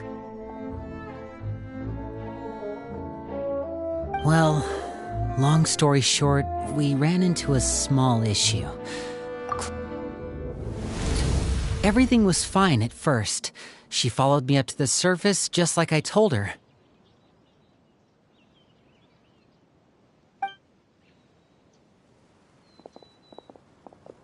But as I led her out of the shadows and into the sunlight, she vanished. I turned around and there she was, standing at the edge of the shadows, silently watching me. Huh.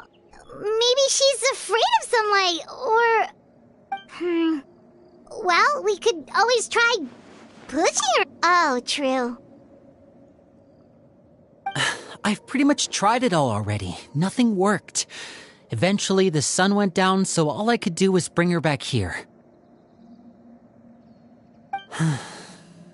How did it... Good. I've got the list. Really? Well, what are we waiting for?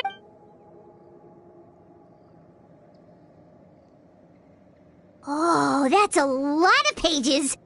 Oh, it's gonna take forever to get... We can each take a section. Here. La Pouillade... La...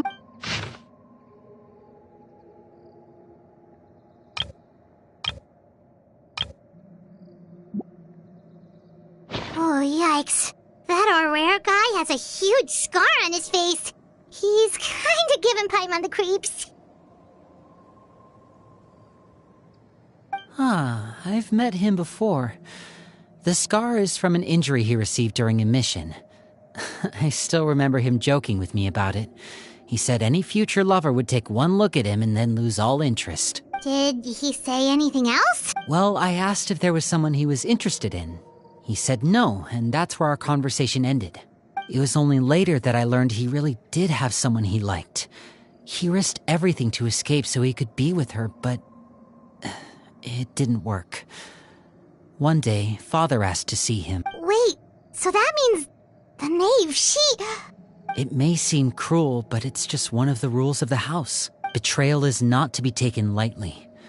We know too many secrets to come and go as we please.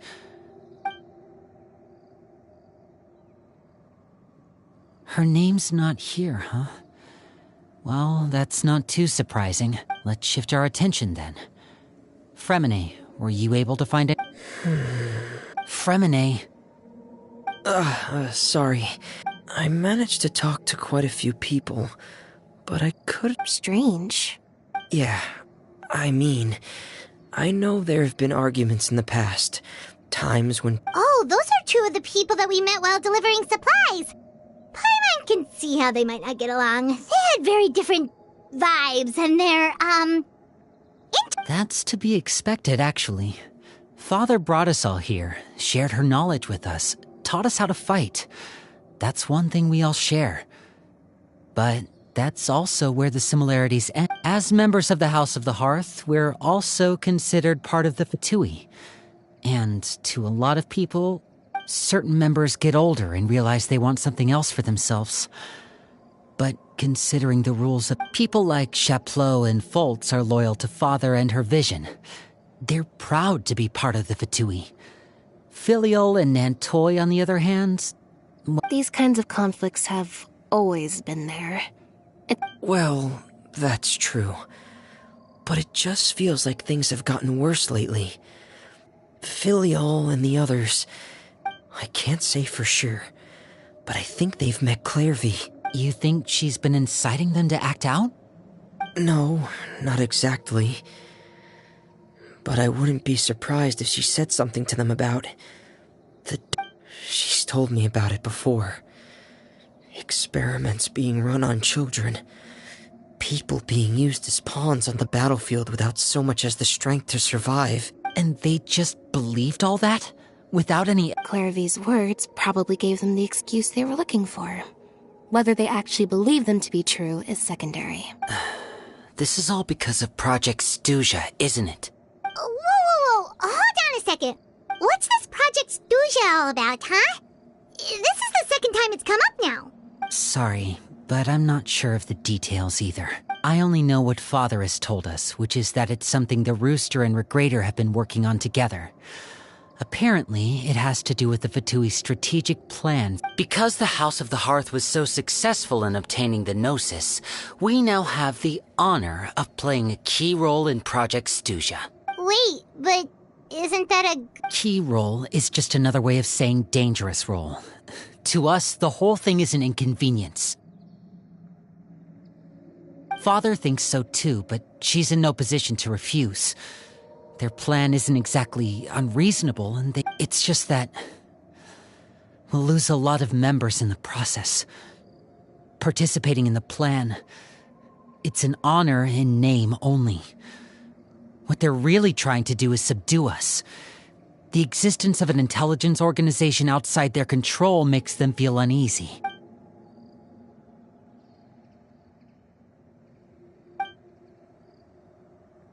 Okay, super complicated top-secret Fatui business aside, what does all of this... External pressure has a way of exacerbating internal strife.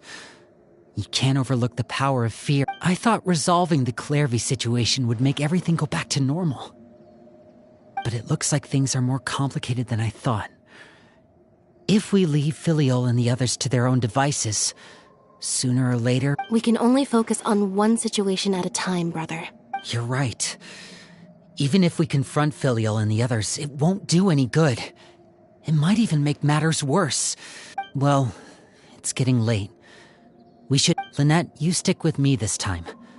Fremine, keep a close eye on Filial and the others. Make sure they don't do anything they'll regret. Good work today, everyone. Have a good night, and I'll see you tomorrow.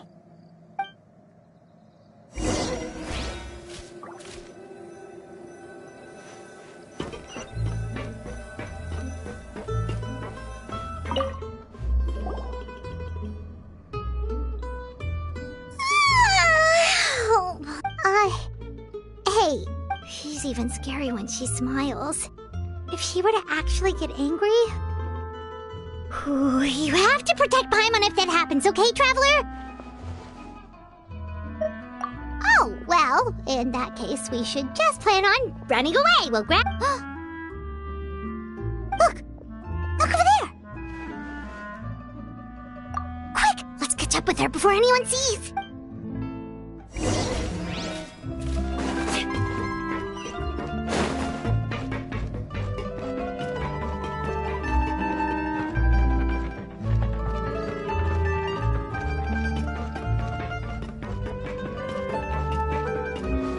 Over there!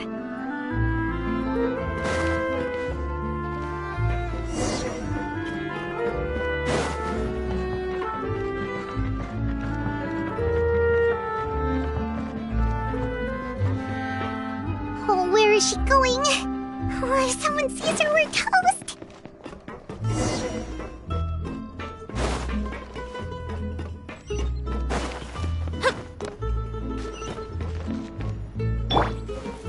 Gather!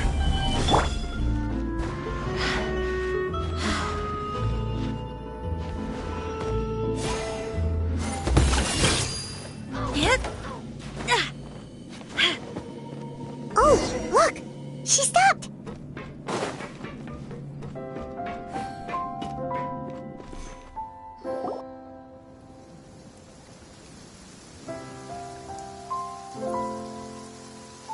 Clearly! Shh! I opened the window while no one was looking. Look how pretty the outside is. If only I could have more than this. You probably think I'm being silly, huh? All this hopeless resisting. It's better to dream of what I could have than try to make it a reality, right? Please, help us get on the same page here, Clary. We need you to tell us what you know. Can you do that? Sure. Although, after you hear all this, I think you might regret that decision. Everyone in this family is nothing more than a tool. Something to be used and exploited. We're all expendable. Including me. As long as you're useful, you get to stick around. Lose your value. You're handed over to the doctor, experimented on, and given a fate worse than death. I've seen it happen again and again, and I've had enough. You're saying the knave did all that? It's just, that doesn't seem like something she would do. She's scary and all, but it seems like even she has lines she wouldn't cross. I knew you wouldn't believe me. Everyone thinks she's a good person. They all think of her like a real mother. Mother? But she doesn't deserve that title. She's disgraced it and tarnished it. And if I had things my way, I'd never see her again. If only Perry were here, she'd understand. Perry? There's that name again. Also, Paimon's getting a strange feeling. It almost feels like she's not really here with us. Paimon can't tell if she's actually talking to us or if she's mistaken us for someone else.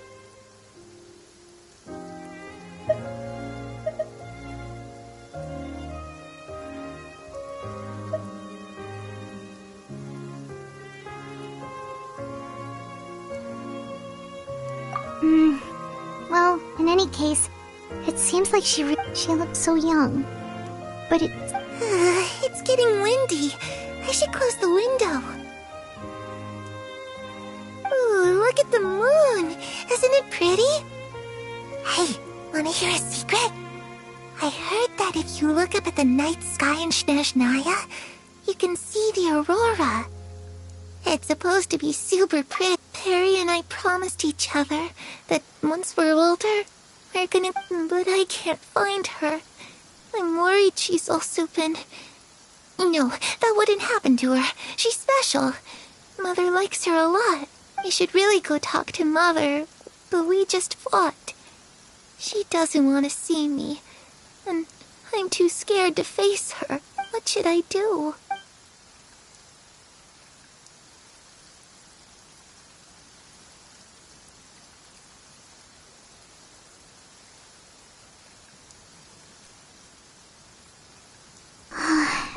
Paimon really doesn't understand what's going on with her. Well, let's head back.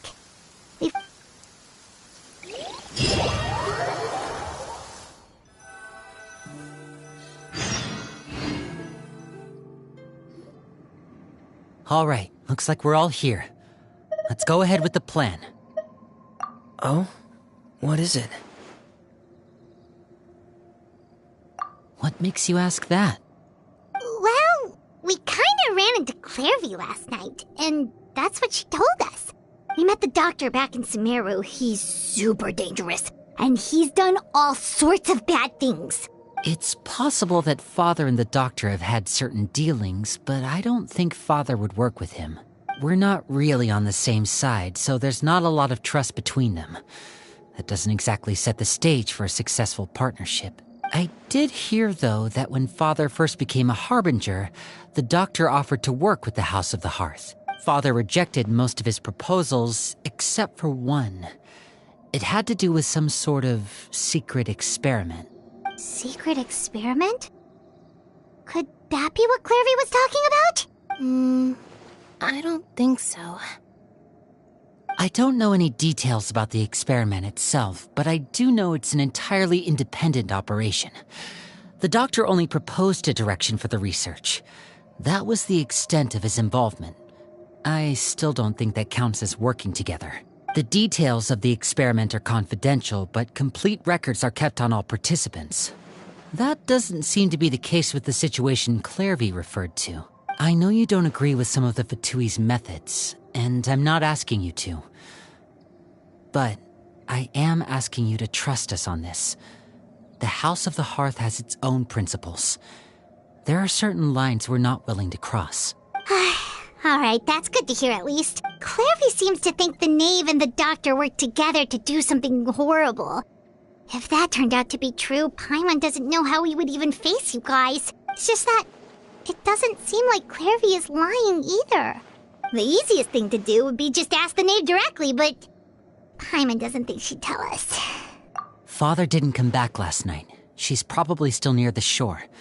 We'll be counting on you to distract her. Lynette, you're with me. Fremine, you know what to do. All right, let's get to it.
Ah, it's you two again. I must say, you look a bit pale. Did you— A little. Perhaps if you had less on your mind, you'd be able to absolve yourself of such— So what are you planning to do now? Catch up on some sleep? Or should I give you some time to rack your brain for a topic to discuss before I ask any questions? Although I must profess to being curious. Without Child here, how do you plan on distracting me? Us? Distract you? A good one. But no, we were just here for a chat. Looks like you could have used some extra time to think. No matter. If you don't have any other plans, why don't you accompany me somewhere? Don't worry. I'll be sure to steer clear of any scheming children. The ocean breeze is sure nice today. Children always think they can hide things from the grown-ups. But nothing gets past me. Least of all a little scheming. I think I'll let them have at it for a little longer. I can be very patient. Well, I'll leave you to think things over. If you're so inclined, meet me outside the Palais Mermonia. Good things come to children who do as they're told. So I do hope you decide to tag along. If only for your friends. What should we do? She clearly knows about everything we've been doing, and Paimon doesn't think it'd be a stretch to say she was threatening us just now.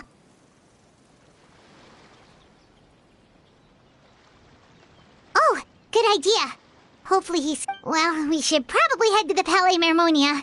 Paimon doesn't want to find out what happens if we don't show up. Based on what the knave was saying just now, it sure didn't... Okay, then we probably shouldn't keep her waiting.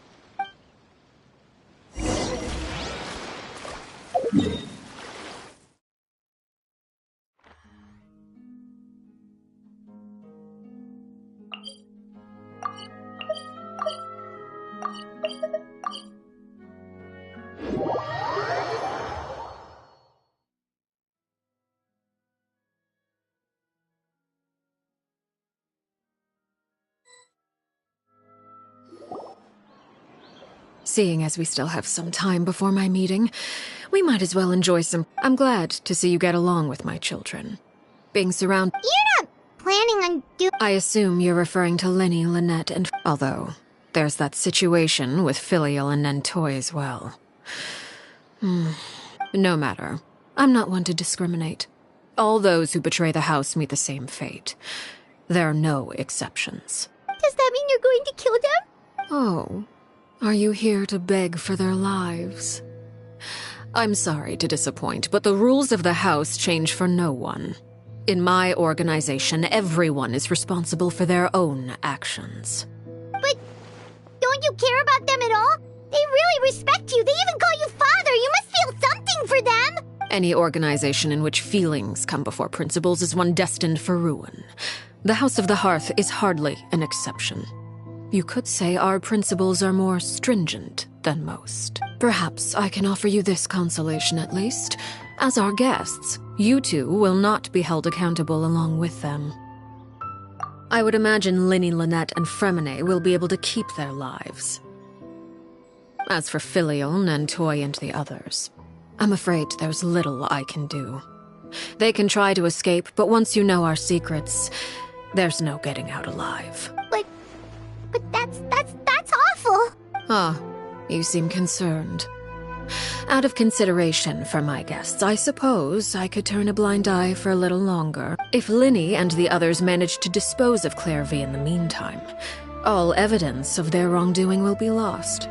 In that case, I could hardly punish them for something I couldn't prove. If their efforts are unsuccessful, on the other hand, all will be held accountable. And Of course. Oh, and here, I believe this belongs to you. Do try and keep better track of it next time. It takes a considerable amount of time to train a bird like this. It would be such a pity if you were to lose it. Permanently. Wait, where did you get that? Well, I'm afraid that's all the time we have to chat. I asked you to meet me here because I have business at the Palais Mermonia. It has nothing to do with you, but I think it would be prudent for you to stick by my side for the time being. There will always be time later to run off and tell Linny what you've learned. Well, time to go. Looks like...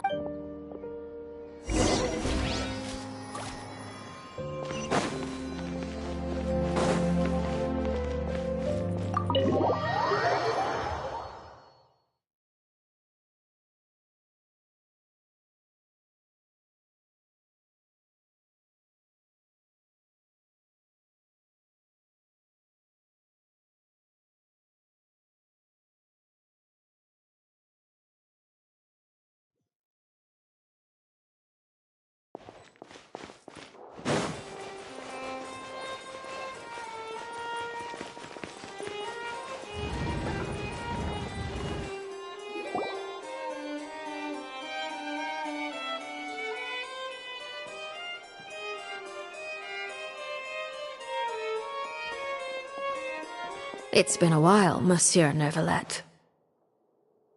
I must say, I wasn't expecting my meeting request to be approved quite so quickly. The Palais Mermonia operates with an efficiency worthy of admiration.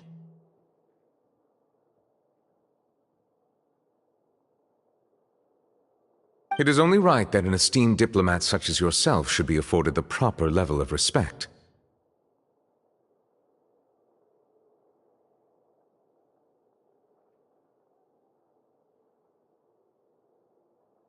Although, if I may speak plainly, I must confess that I did not anticipate we would have the occasion to meet again after presenting you with the Gnosis.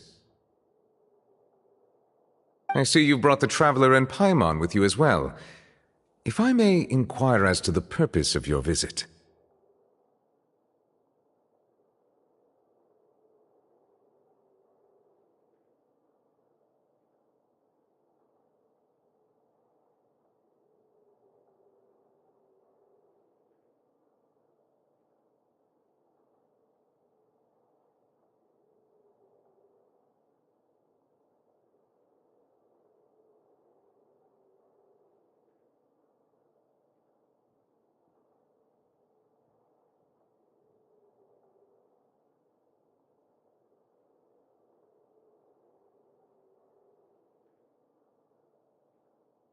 I'll be departing Fontaine shortly. There is, however, an outstanding matter that I would like to see resolved before I go.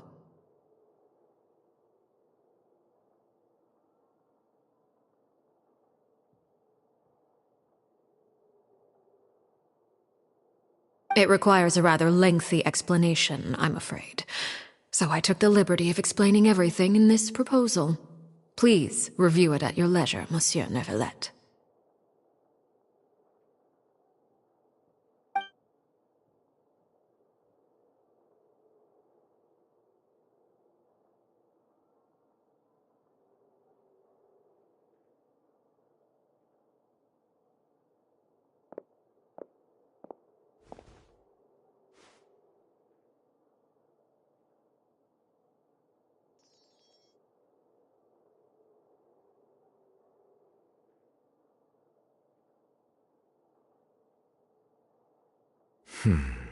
I understand your request. However, at the risk of causing offense, I must admit that I fail to see why you would wish for such a thing. I heard you have a certain fondness for water tasting, Monsieur Neuvillette, so allow me to use water as an analogy. A family is like a large body of water with countless rivers flowing in and out. As someone who watches over this system, I would hope that each river that flows from the source will eventually reach the ocean. Of course, objectively speaking, I know this is impossible. Most of the rivers will dry up along the way, disappearing into the ground and leaving nothing but a barren riverbed behind. Not all rivers are destined to reach the ocean, but I would not see their existence rendered meaningless. I believe the water that flows within them is simply meant for a different destination, like a field in need of irrigation. Or perhaps the glass of a certain water-tasting enthusiast. Did you get any of that, Traveler? Your words paint an optimistic picture indeed. Allow me to remind you, however, few among us are willing to sip from a glass filled with tainted water. It may have been tainted at one point in time, but not to worry. I'll make sure it's strained of all impurities and returned to its cleanest form. I seem to recall there being a transactional aspect to your proposal. Perhaps you could expound on that? If you accept my proposal, Monsieur Neuvillette, I will gradually withdraw my forces from Fontaine. And, unless absolutely necessary, I will no longer carry out any special missions within Fontaine. I presume I can take your words to mean that, in the future, cases similar to the Tartuffe assassination will cease to cross my desk? Tartuffe? Ah, that thief who embezzled funds from all those charities, you mean? My deepest condolences to his family, but without any evidence, I cannot imagine how the House of the Hearth might have been involved in his passing. Of course, if you accept my proposal, Monsieur Neuvillette, I'm sure certain measures could be taken to reduce the frequency of such troubles. You choose your words carefully indeed. In that case, I am inclined to accept your proposal. My thanks for your generosity, Monsieur Neuvillette. Well, With that settled, we should be going now. I took the liberty of bringing along 2 bottles of spring water from Snezhnaya for you to enjoy. I do hope I get the chance to hear your impressions. Perhaps at our next meeting, yes? Indeed. I trust you would not overlook your commitment in the meantime. All right, Traveler Paimon. Time to go.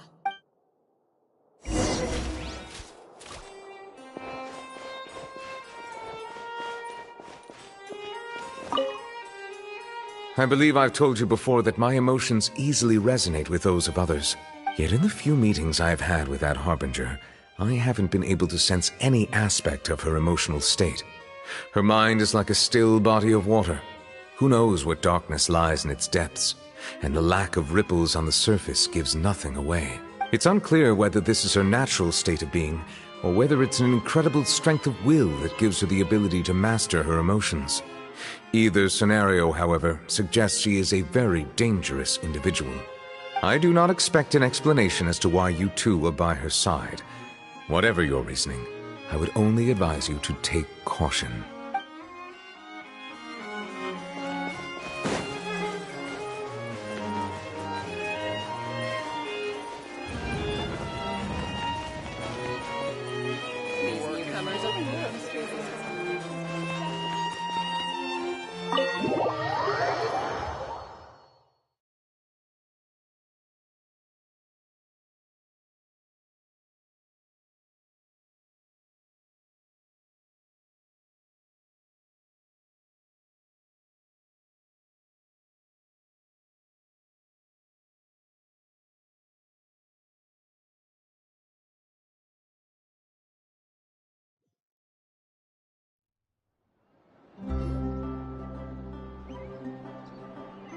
So, what exactly were you talking about back there?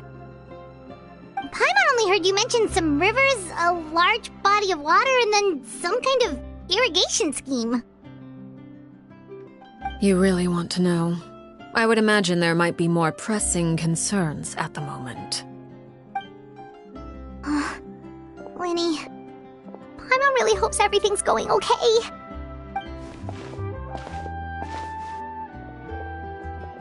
Oh, Paimon recognizes that look. You've got your thinking cap on, don't you, Traveler?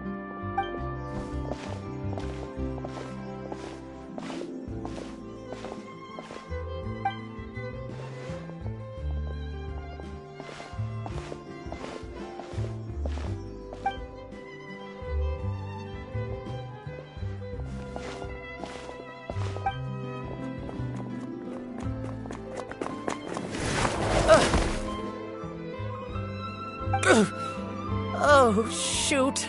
Are you alright? Oh, jeez. I'm so sorry. I was so focused on selling these papers, I wasn't looking where I was going. Well, let me make it up to you at least. Here, take this paper. On the house.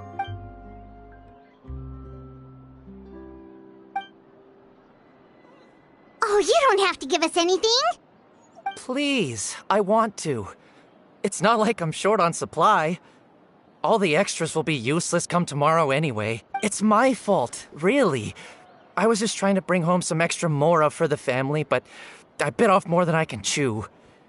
I haven't had many takers today, so I'm still swimming in paper. What's going on here? Nothing much. I just ran into your friend here on accident. I should probably get going, actually, so... Hold on. Of course, I'm happy to compensate you with mora, it's just... I don't have any on me at the moment. I'll take 3 papers. Here. Your payment. Oh! Thank you for your patronage. May the Archons bless you with good fortune. If only I had the chance to run into such generous customers every day. I should probably just take on a smaller...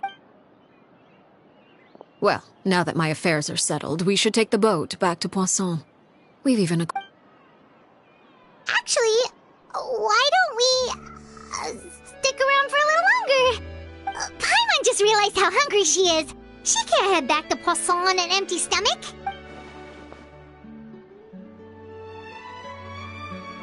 It appears you two are under the impression that delaying our return will somehow alter the situation in your favor. I'm sorry to ruin your fantasy, but your efforts are meaningless. That being said, I could be persuaded to give Linny some extra time. I just have one condition. If you agree to my request, I'll even answer some of your questions. You're quite curious about Clairvy, are you not? And my relationship to her. Wait, why are you being so generous all of a sudden? You're not gonna ask us to do something bad, are you? You overestimate yourself. You don't have the talent for bad things. Then what can you possibly... The most important consideration in a negotiation is that both sides receive something they want. Demand. Wonderful. Here it is. When the time comes, make the choice that you deem most appropriate in the situation, and lend your help to the House of the Hearth. Okay, sounds normal enough. But what do you mean, when? That is for you to decide. Then we have a deal. Follow me.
What is this place?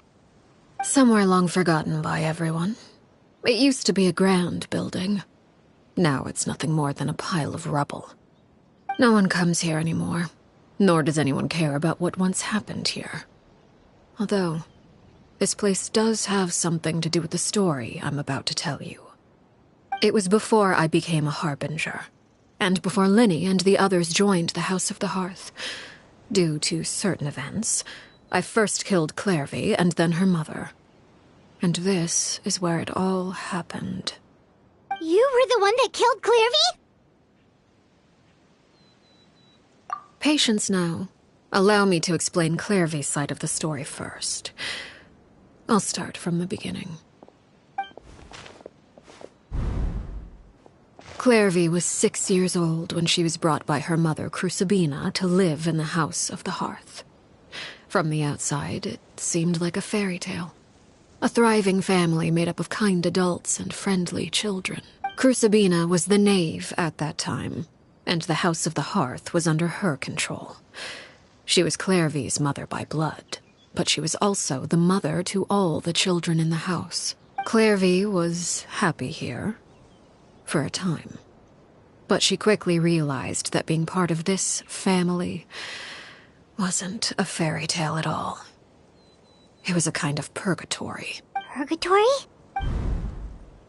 Exactly. The House of the Hearth takes in war orphans from all over Teyvat. But as for how to raise them, that depends entirely on the person in charge. Crucibina came up with a novel idea. She would teach the children to fight, force them to duel each other, and then crown as the king of the house the child who proved themselves most worthy of inheriting her title. It's difficult to estimate the number of children who died or were maimed in the process. There's little I can say about the ones who died. The ones that emerged with permanent injuries, on the other hand, well, they still served a purpose. They would be handed over to the doctor to be experimented on, or sent away on dangerous missions. Nothing more than tools to be used and then discarded. So those were the experiments Clairvy was talking about. But what actually happened to her? You said that Clairvy was Crucibina's daughter, so if Clairvy tried to convince her to stop what she was doing, Crucibina probably would have listened, right? Despite being Clairvy's mother, Crucibina cared little for her daughter. She forced Clairvy to join the House of the Hearth only as a means to demonstrate her own impartiality as a mother, to prove that she treated all her children equally. Clairvy did try to convince her mother to change her ways, but it was to no avail. After her efforts failed, the only other option was to rise up and try to fight back. Unfortunately, the other children had already been thoroughly indoctrinated into the illusion of happiness Crucibina had created. Of course, there was one exception. Someone Clairvy's age who knew the truth about the House of the Hearth. Her name was Peruere. Wait, the friend that Clairvy mentioned? Friend, huh? I suppose we can call her that for now. Clairvy was a cheerful and passionate person with a tenacious spirit. Peruere, on the other hand, was rather cold-blooded. Her cold-blooded nature allowed her to see through Crucibina's facade. Yet, it was also this cold-bloodedness that prevented her from acting against it. At least at first.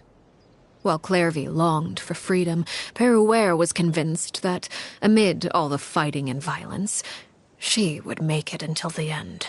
Despite their differences, the two became fast friends, united by their knowledge of the truth. Clairvy told Peruere that she hoped to create a real family, where no one would be killed or sacrificed.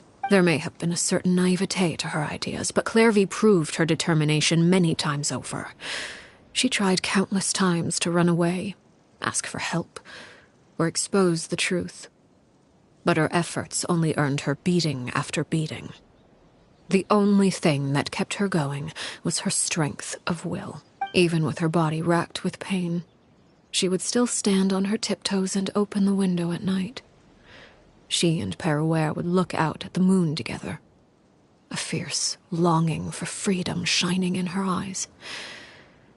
But one day that light simply vanished. Oh no. What happened? Her hopelessness resulted from a culmination of things. 10 years had passed. 10 years worth of failure after failure. She and Peruere weren't children anymore, but finding any chance to escape still seemed as hopeless as ever. It was during this time that Peruere suggested a new plan. If escaping was out of the question, why not take down the very person sitting on top of this throne of lies? Mother herself. Clairvy rejected that proposal. She claimed that, as a famous harbinger, Crucibina possessed an unimaginable amount of power. Trying to kill her would have an incredibly low chance of success. Clairvy never gave another reason, but Peruere could see it written all over her face. Clairvy still thought of Crucibina as her mother. Killing her own flesh and blood was a line she couldn't bring herself to cross. If she couldn't escape and fight back, then only one option remained. Precisely. Death was the only way that she felt she could be free. It happened during a duel.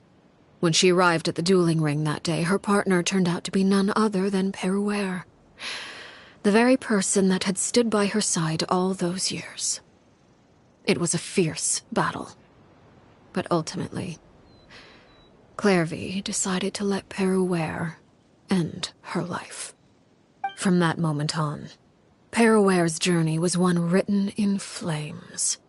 When the rain finally came and washed it all away, there she stood, the sole victor in Mother's endless game of slaughter. A trail of corpses strewn across her path to success. It was the very result she had predicted 10 years prior. Even then, she believed she would make it until the end. She wasn't surprised by the fact that she emerged as Mother's undisputed heir. Rather, her success left her with an inexplicable sense of restlessness. She was unsettled. And there was only one thing that could quell that sensation. Perhaps you two would like to take a guess as to what it was. Crucibina, you mean? But... Correct. This is the place where Peruere killed her best friend. A mere year later, this is also the place where she fought tooth and nail to kill the mother they shared. The moment she acted, any conception of what was right or wrong ceased to matter. It's one of the principles of the house. Only those who survive get to write the rules. Peruere won the battle, and became a harbinger herself. After which Her Majesty, the Tsaritsa, bestowed upon her a new name. Arlecchino. So the Perry Clairvy was talking about... It was you all along. You're Peruere. I left that name behind long ago. I must say, hearing it now does bring back memories. After I defeated Crucibina, the moniker of Mother died with her.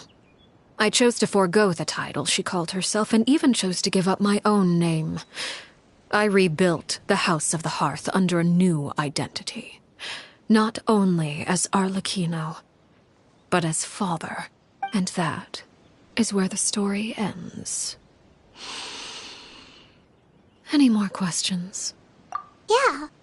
Based on what you just told us, Clairvy wasn't a little kid when she was killed. So the Clairvy we met... Was she really a spirit at all? I suppose you could call her an illusion born of flame. Her existence is like ashes to a fire. Something left over in the wake of blaze and ruin. You see, a certain power runs through my veins.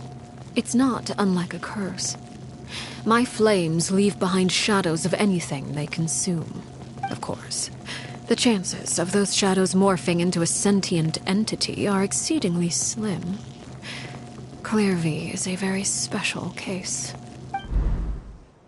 Clairvy died when she was 16 years old, but what emerged from the flames was her 6-year-old self. Her appearance wasn't the only thing affected.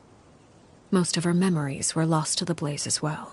Memory is a mysterious thing indeed. Losing a portion of your memories will alter your sense of self. Lose 10 years' worth, however, and it would be like living in the past. Like returning to a version of yourself that never grew up. No wonder Paimon got such a weird feeling when we were talking to her. Perhaps I should put it this way. Clairvy is someone trapped in time. It may seem like she exists with us in the present, but she truly lives in the confines of her own past. So if all of that is true, then you must have known about Clairvy for a long time. Indeed. She's a rather volatile and unstable entity.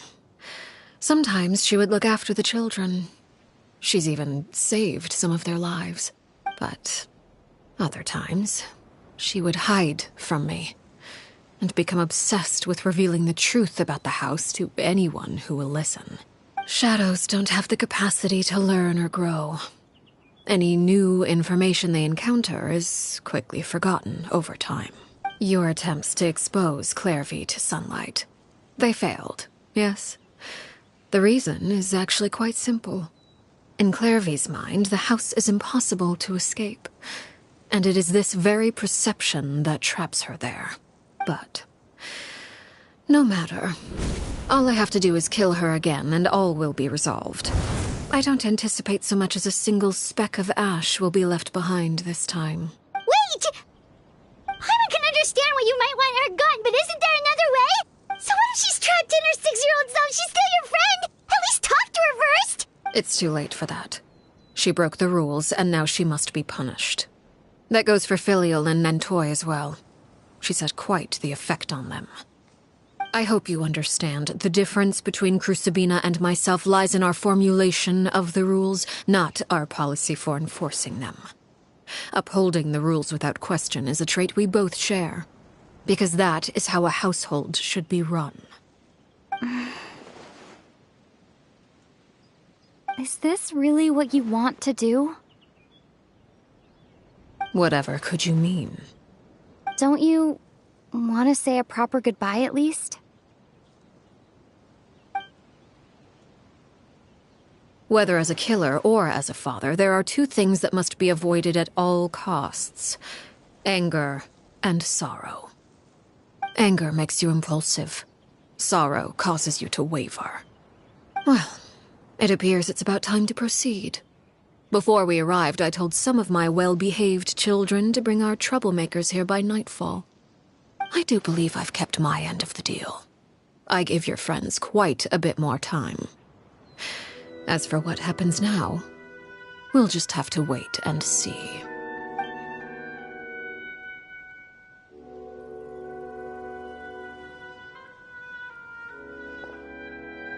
Here they are, Father. You gonna execute him? Seeing something like that would actually be a first for me. Lenny! I'm sorry. I heard about how you helped buy us more time, but I still failed. I couldn't find a way to fulfill her wish. Huh? Are you... Perry? Indeed, it's been a while, Clairvy. Perry! Shh, stay right there.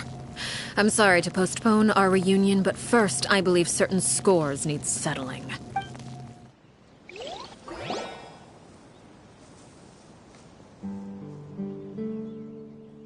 Father, let me explain. Out of my way. Father! You chose to conceal a threat to the house, and for that, you must be punished. Overall, however, I suppose your wrongdoing is hardly the most egregious of the bunch, so I'll deal with your punishments later. As for right now, the more pressing concerns are the traitors among us. By traitors? Do you mean us? Father, let me explain. We didn't mean to... Fultz, why don't you share what you heard? Yes, Father. Secret Midnight Meeting number 3. Participants, Filial, Nantoy, Sato, Toddy. Nantoy clearly said, "If only Father wasn't the one who took us in." Sato added, "I'm sick of this life. I just want to live as a normal person." Filial was the worst of them all. She called us crazies and said a bunch of mean things about Father. I did not! You're lying! Fultz is trying to frame us! It's not like I'm the only one who heard those things. After that, you and Toddy and a bunch of other people started talking about Clairvy. You were using all those things Clairvy brought up as an excuse to question Father. We're birds locked in a cage. The only way out is to destroy it. That's what you said, wasn't it? You little... You just want me gone, don't you? What did I ever do to you, huh? And you, Sheplo, have you forgotten who stood by your sickbed, watched over you, and changed your dressings? Come on, let's hear it then. What's your reason for all this?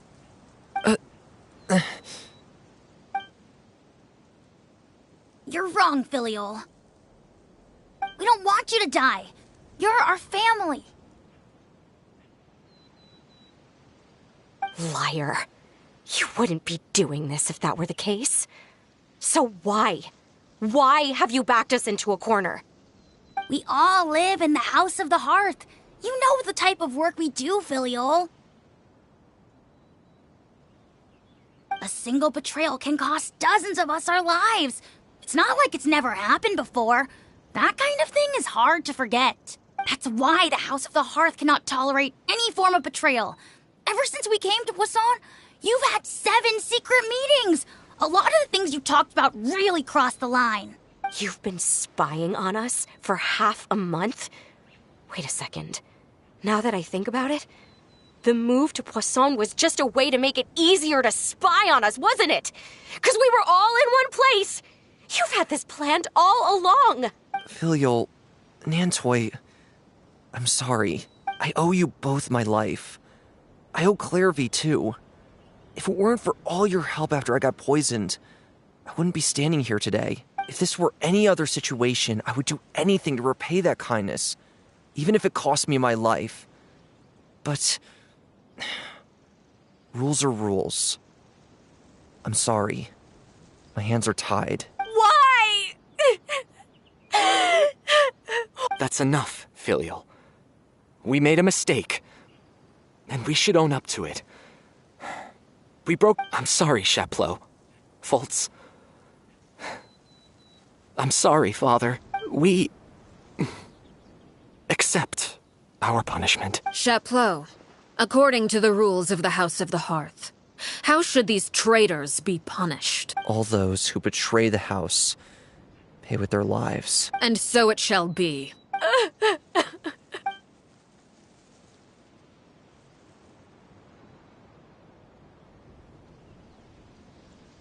Father, please wait! Something you want to say, Linny? Please reconsider, Father. What Filial and the others did. Does it really count as betrayal? We all come from broken families. From the very first day we joined the House of the Hearth, we wanted nothing more than to make it a real home. But the truth is, none of us know what a real home should look like. I'm not saying I have all the answers. All I know is this.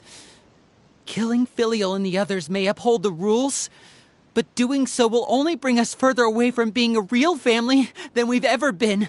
So please, Father, please. I agree with Linny. Father, please. Linny, you...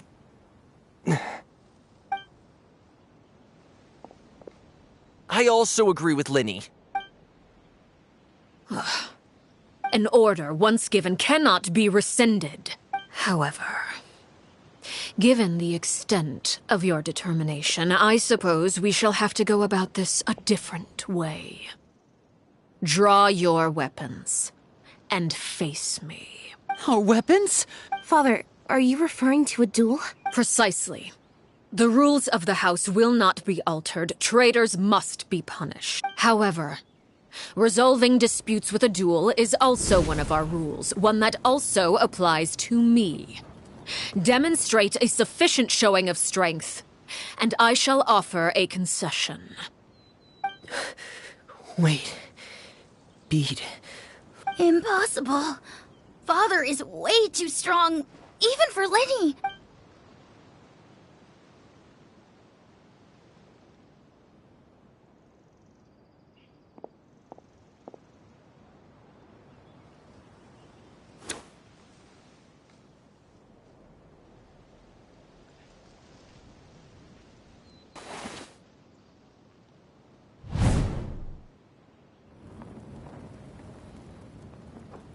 Did you hear that, Traveler? Linny and the others have to duel the knave. What should we do? Can they really win something like that? If they lose, those people from the house are really going to be executed. Hey, are you listening?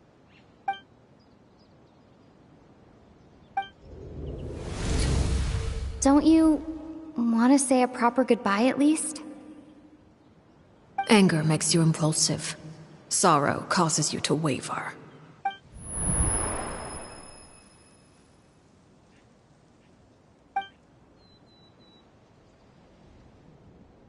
Oh, looking at that expression on her face, she seems really serious about this.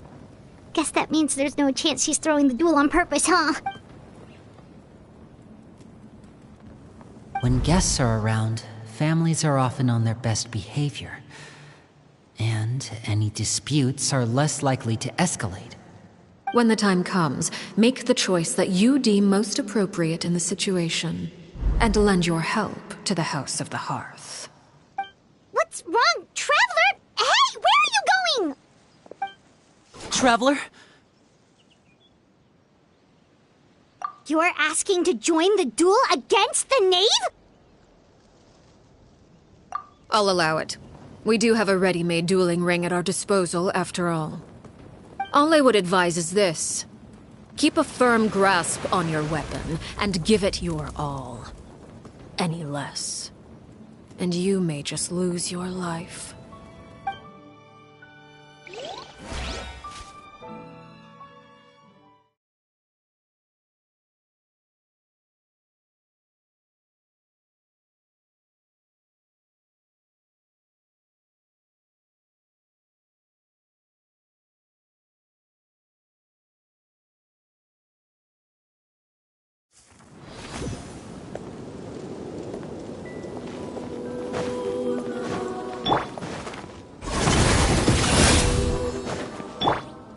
Stabilize! Is it my turn now?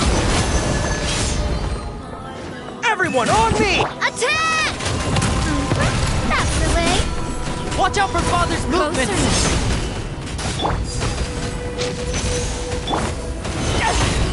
I will have order. Now that's more like it. With these rising flames, I am the cutting edge of fashion. Over here! spare your energy. Running is of little use. Pull in! Umbrella warfare, With the I fall guess. of darkness, destruction shall rise. Have a taste of purgatory.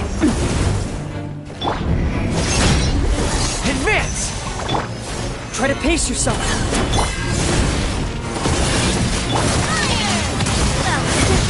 Feeling lucky? How amusing.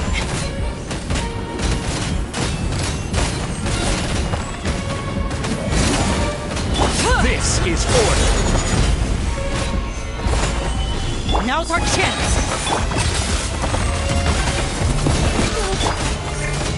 Rally! Spare your energy. Running is of little use. Umbrella warfare, I guess. A proper send-off from the stain of... Father's even stronger than I expected. Not bad. You've proven to be a worthy companion. Feeling lucky?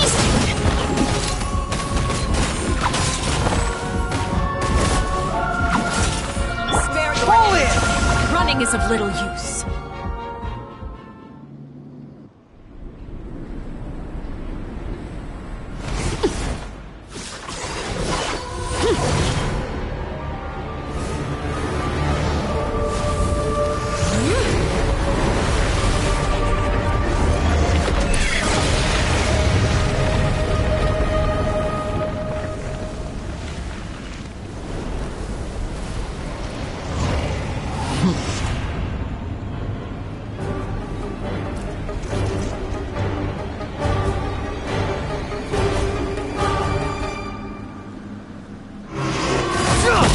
All forces!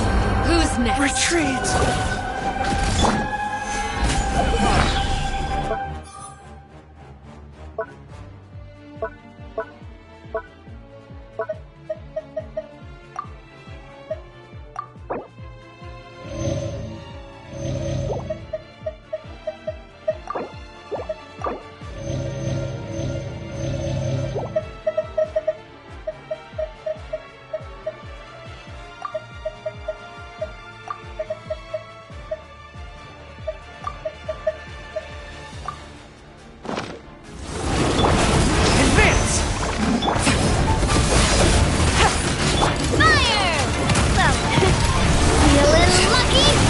Will have order.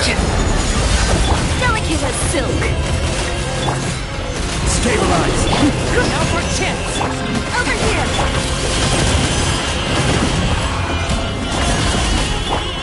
This is order.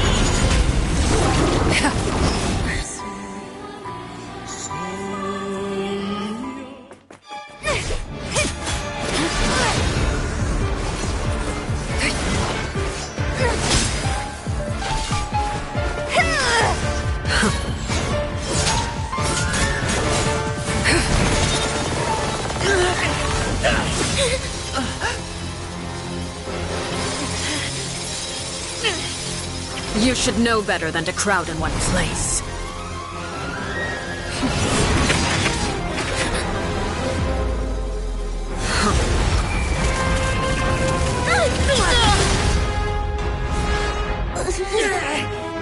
I know. No! I'm sorry, Father!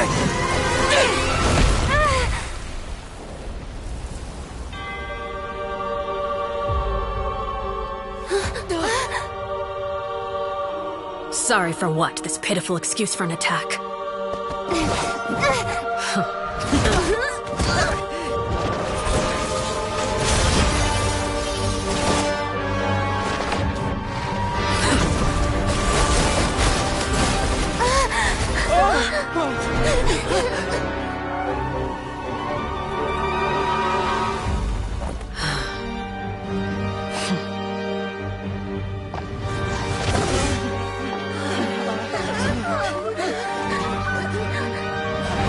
Father, no!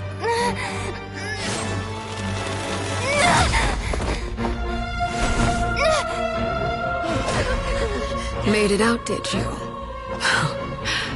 You're stronger than I expected.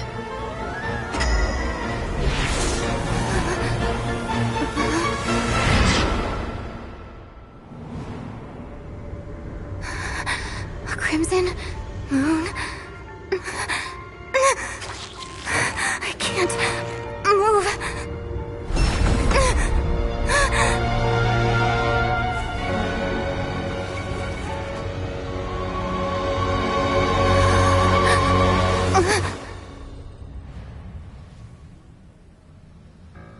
Still, not strong enough to beat me.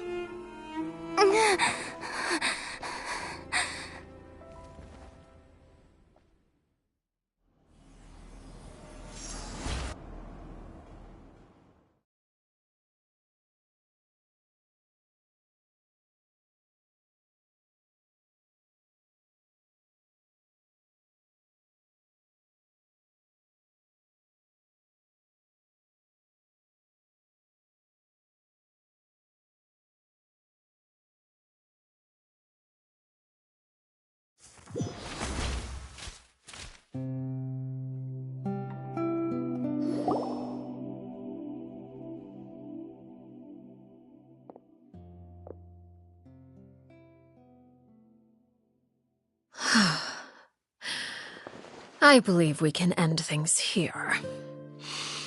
It's not often that we get to enjoy the company of guests, after all. We wouldn't want things to get too out of hand.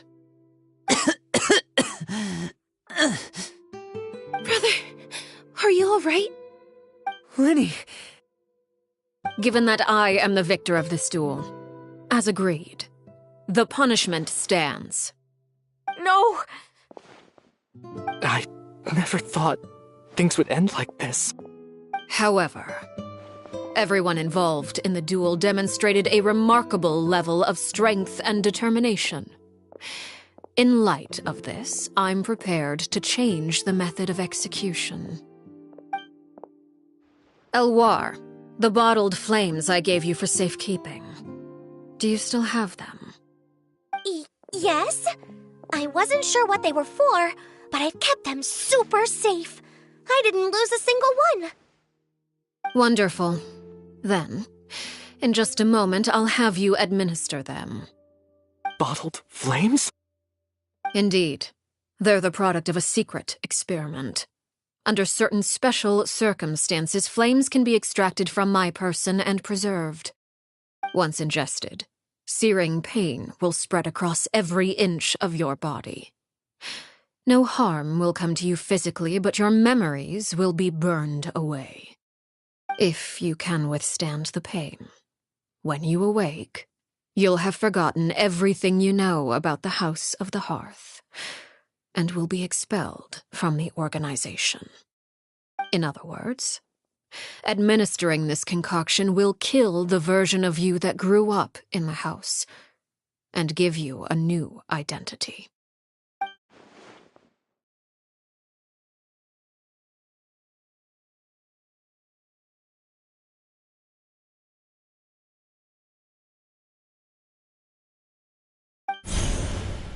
Memory is a mysterious thing indeed.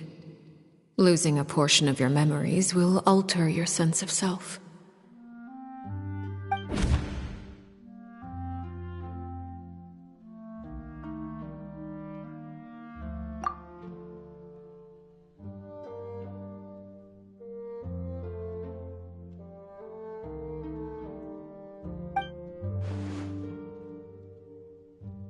So, you're just letting us go, Father?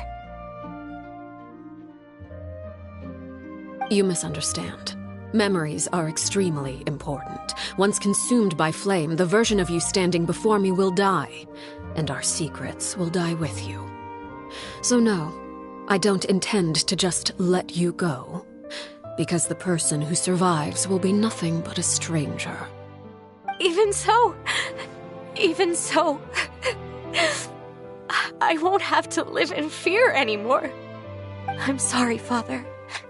I'm sorry I let you down. But I really... Don't cry, Filial. You haven't left the house yet, so there are still rules to be followed, yes? Remember what I taught you. Anger makes you impulsive, sorrow causes you to waver. Don't let yourself be controlled by your emotions. Of course. I'll remember. Dry your tears, and go pursue the life you really want. Yes, Father. Chaplot, Foltz, Elwar. Take them back to Poisson. And bring Linny and the others as well. I prepared 3 extra vials of bottled flames. As for whether to take them, the choice is yours. Goodbye, children. The next time we meet, I will no longer be your father. Thank you for all you've done for the house. I hope you have bright futures ahead of you.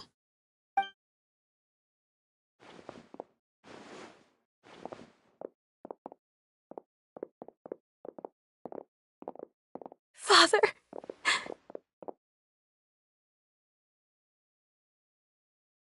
Let's go.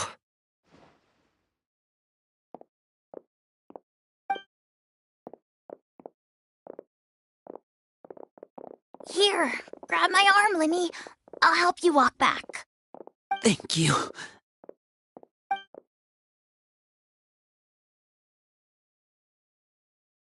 Clairvy.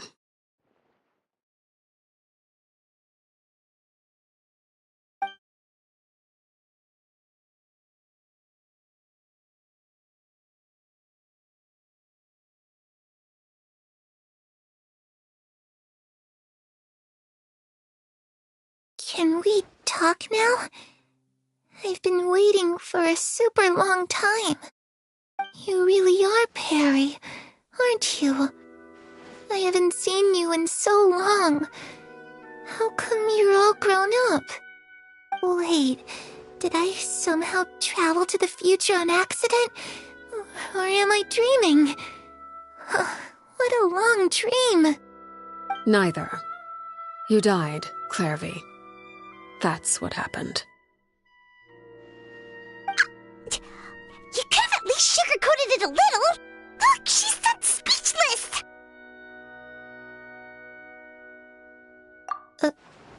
Oh. Okay then. Huh? That's it? You accepted it just like that? Yep. If that's what Perry says happened, then I believe her. Perry wouldn't lie to me. Plus, I don't really need to know why I'm like this. I'm more curious about what happens in the future. If you're a harbinger now, Perry, that means Mother is gone, isn't she? Can you tell me about it? I want to know what happened to her. And to me. You never stopped trying to defy fate. At first, no one believed you. You could only vent your frustrations to the moon. In fact, you often sought comfort in the night sky. You wanted to see the aurora, so one night we promised each other we would go to Snezhnaya to see it together. Later on, you tried to run away, but you were brought back each time. Mother spared your life, but it wasn't out of kindness. Instead, she decided to make an example of you by slowly torturing you over time. That way, the other children would know what happens to traitors. Still, you never gave up. Mother hoped that through ruthless duel after ruthless duel, she would be able to crown an ultimate victor among the children she raised. But you called on everyone to unite, to fight to a draw in order to reduce casualties. Your efforts may have only delayed the inevitable, but still. You gave them hope. You tried everything you could think of, but every attempt ended in failure. Still, you never turned your sword on Crucibina, and you never turned it on me. On that gloomy day, you told me, "For the last 16 years of my life, I've done everything I can to fight for freedom.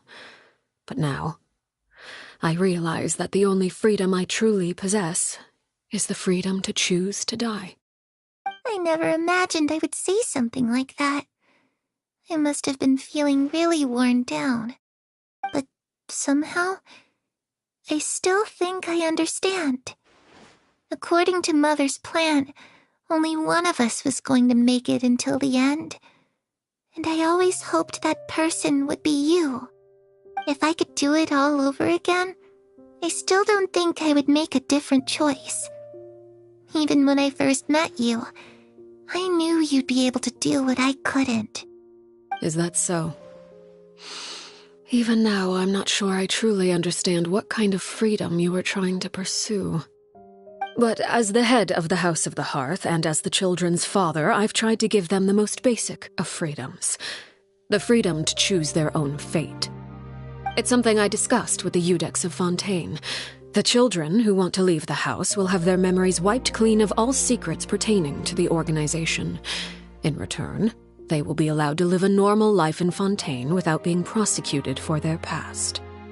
Of course, I won't simply hand freedom to them on a silver platter. They have to fight for it and prove themselves worthy of it. Only freedom that is earned has true value. That's more than enough. That's exactly the kind of life I was fighting for. You know, Perry, I think you're a pretty amazing king, and a really great father, too. I'm really happy that you're the one who took over the house. I guess I do have one regret, though. I still haven't seen the outside world. Well, it just so happens that our dear guests over here have been to many nations and traveled to countless places. Perhaps they would be willing to tell you what the outside world is like. Really? Of course! We've traveled all over the place. We've got so many stories, we could probably talk your ears off for 3 days straight.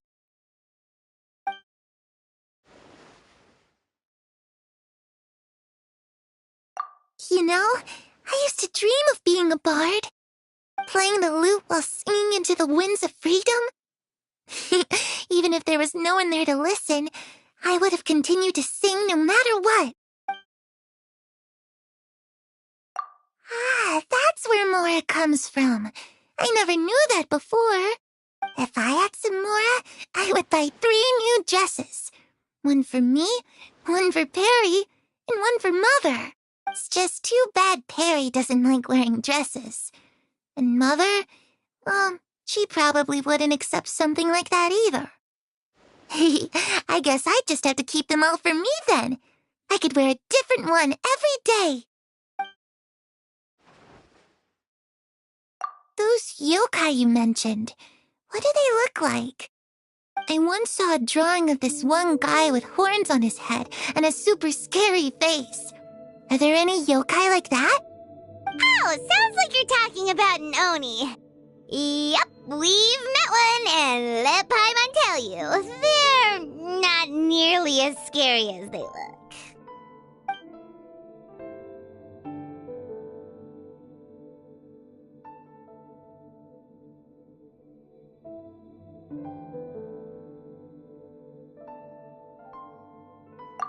I was always too afraid to skip Mother's fighting lessons. But at the academia, I bet you could do all sorts of secret things in class. Things that have nothing to do with studying. I'm just kidding. Being able to study whatever you want without having to fear for your life actually sounds pretty great.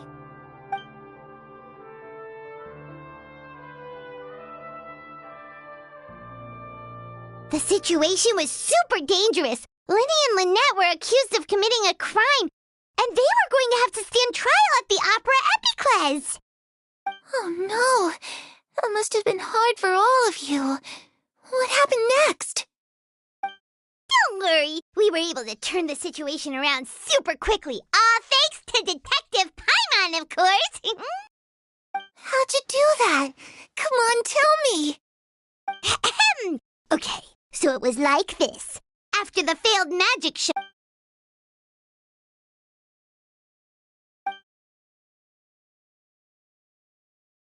Shadows don't have the capacity to learn or grow. Any new information they encounter is quickly forgotten over time.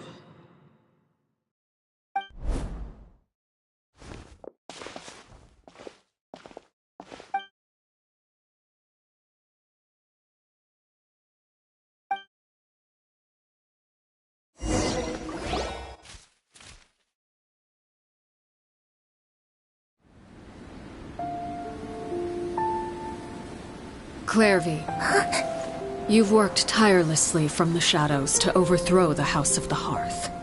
Now, by my authority as the knave, I shall announce how this matter ends. You are hereby expelled from the House of the Hearth. You are no longer tied to this place, nor are you bound by its rules. You're saying that I can finally leave? I get to experience the outside world as well? Oh, I almost forgot. There's no getting older for me. Still, seeing who you grew up to be makes me really happy, Parallel. Take care of yourself. Goodbye. May we meet again someday.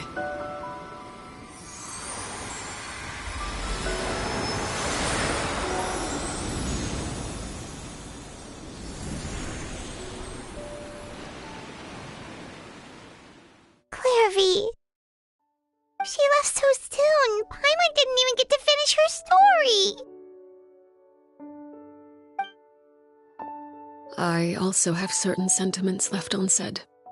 I wanted to tell her that the aurora I saw in Snezhnaya was just as beautiful as the ones in the pictures. But a shadow's memories reset at dawn. Had we delayed any longer, we wouldn't have had the time to say goodbye. Whatever regrets may linger, let them be lost to the coming of a new day. Father? It's Linny! Hey, Linny!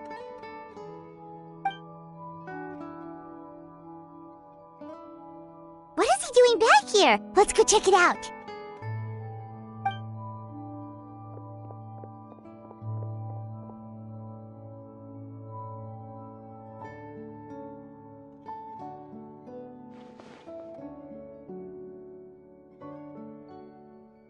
Father, the bottled flames have been administered. Filio and the others have left the house. And you? What have you decided? Thank you for giving us that choice, Father. But we never wanted to leave the house. It's the only home we've ever known. Lynette and Fremine feel the same way. They're recuperating back at the Hotel Bouffe d'été. But I decided to come back and tell you where we stood. I'm sure you're well aware of the expectations I have for you. I want you to follow in my footsteps and become the next king of the house. Yet you seem to have different ideas. I must admit, I'm rather surprised by your decision to stay. There's nothing wrong with choosing to live a quiet life. Leading this organization is a heavy responsibility, one not so easily carried by someone forced onto the throne. I just never understood what you saw in me. What made you believe I was deserving of that throne? You're brave, talented, and, most importantly, you cherish your family.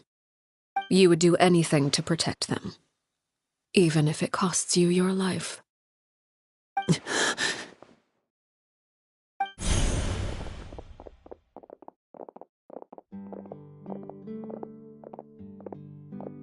Speaking up back there was so brave of you, Linny. It's all thanks to you that we were able to convince Father to back down. You're a hero, Linny. Hero. Father is the real hero. Had Father gone all out during the duel, there's no way I would have walked away with my life. She must have had it all planned from the beginning, from the very moment she suggested a duel. I'm not deserving of that title. I'm not strong enough or smart enough. You're wrong. In my opinion, all you need to be deserving of the throne is conviction and the necessary strength to act on it. We may have different ideas of what it means to be a family, but you can hardly be said to lack conviction. What you truly lack is strength. For someone of your talent, though, that's something that will come with time.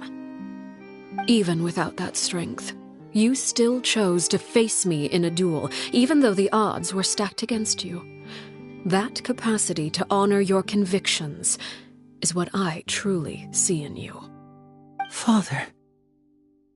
No one knows what the future holds, what tragedy or triumph may be in store.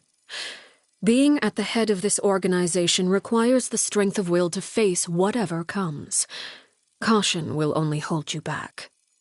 If reaching a certain standard were required to go after what you want, I would never have succeeded in killing my predecessor.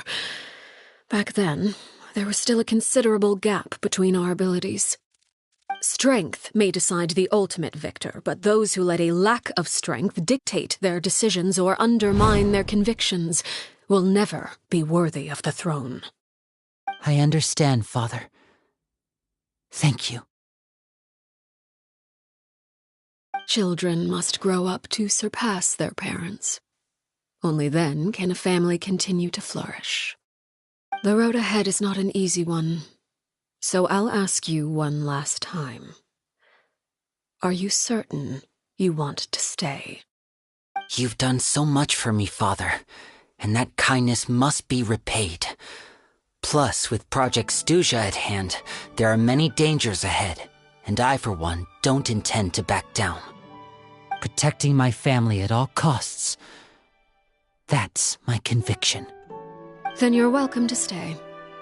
As for Project Stuja, you need not be too concerned. If those cowardly businessmen and heartless dignitaries try to take us down, I'm prepared to teach them a lesson. Having members who longed for the light was our organization's last weakness. With those members no longer among our ranks, the House of the Hearth is like a spider hiding in the shadows. We need only wait for our prey to come to us. At present, our imperative is to use their plan to our advantage.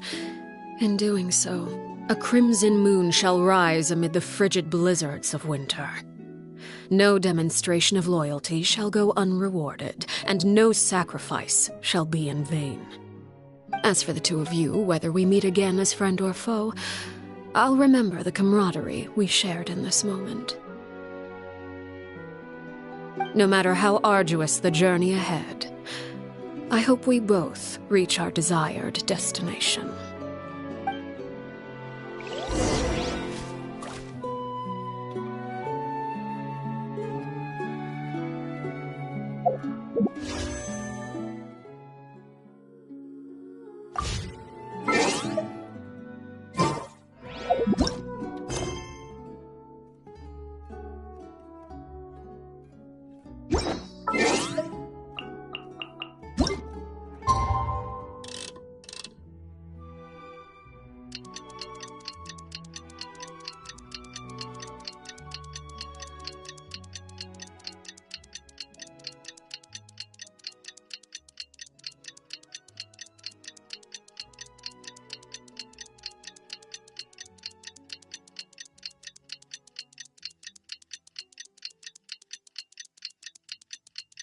Didn't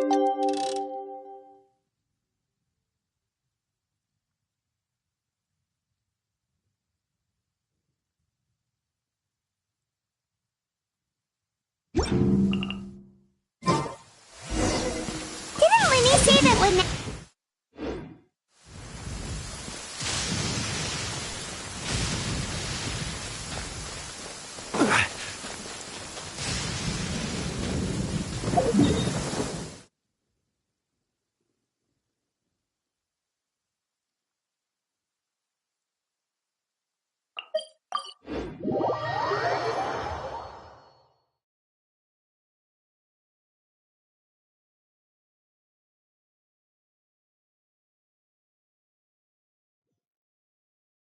Violet grass is a plant that enjoys a moist environment and is best picked after it rains. If you should choose to pick any, be sure to store them appropriately.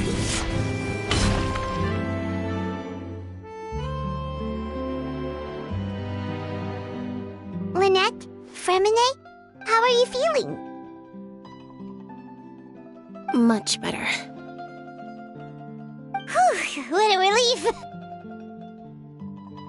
What about you? Are you feeling alright? I knew you'd come out unscathed. Us, on the other hand, well... Oh, and I wanted to ask. Linny and the other members have left Poisson and returned to the House of the Hearth. According to him, they're... I see. I'm glad. Father came to check up on us 2 days ago and told us about what happened with Crusabina and Clairvy. Actually, I've met Crusabina before. Wait, what? You've met the former knave? Crusabina died a year after Clairvy. It was during the year between their deaths that I joined the House of the Hearth. Crusabina had an extremely cruel and radical way of doing things. While she was alive, the atmosphere in the house was suffocating. When I joined, though, the experiment she valued so much had already come to an end, and all the people involved, dead and injured alike, were gone. Crusabina never talked about the past with us newcomers. A couple of months after I joined, Father killed Crusabina and burned all her files. With that, the names of all the people subjected to her experiments, Clairvy included, were lost to the flames, along with the painful memories they represented. Father took in Linny and me a couple months after that, but she never mentioned anything about Crusabina or Clairvy. It really seems like something she was planning to keep to herself. The last time you talked to her, did she mention why she kept it a secret? She said she didn't want us to be affected by the darkness of the past. She was worried we'd develop a false sense of gratitude towards her if we knew about it. The foundation of a family should be free of any corrupting influence. Whatever happened in the past, it has nothing to do with who we are now. And that's what Father told us in the end. But I still thanked her for everything. It was only after hearing about what Crusabina did that I finally realized how insignificant our lives could have been. The members of the house meant nothing to her. To say that she valued them in any way, even just as a tool, would probably be giving her too much credit.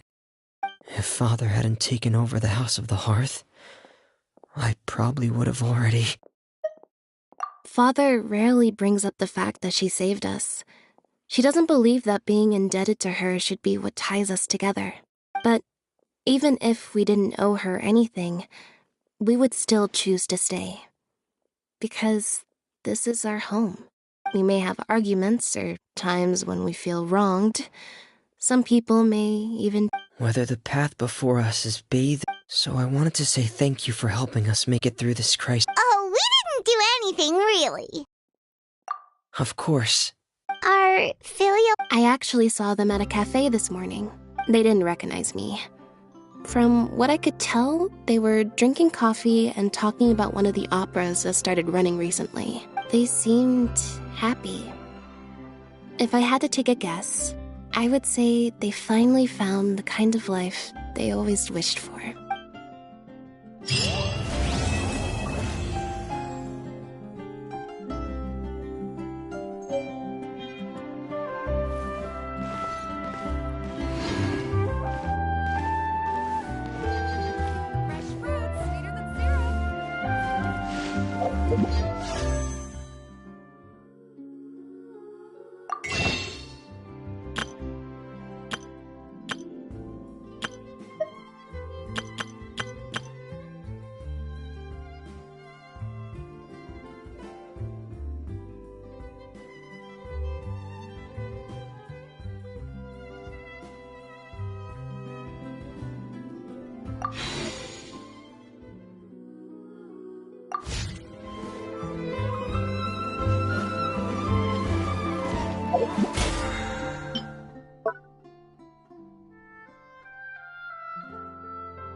At your command.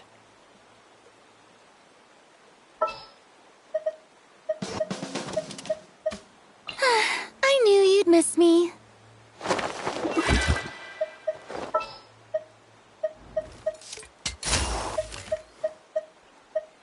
Hurry up! Mora waits for no one.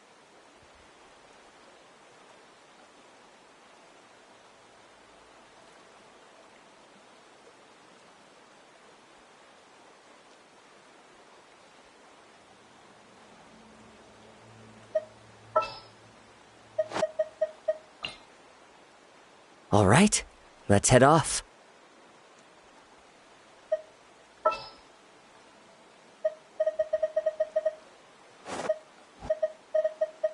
Chivalry will never die.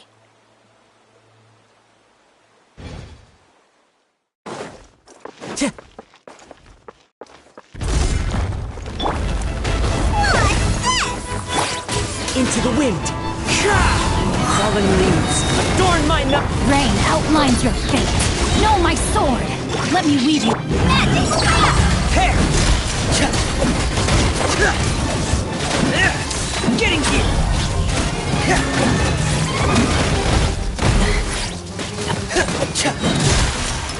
Day of reckoning! Frost is coming!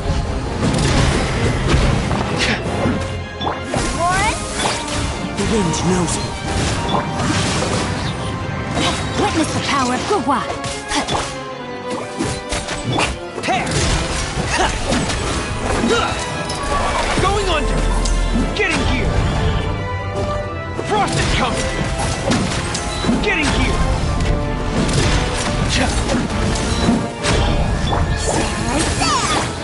One with nature.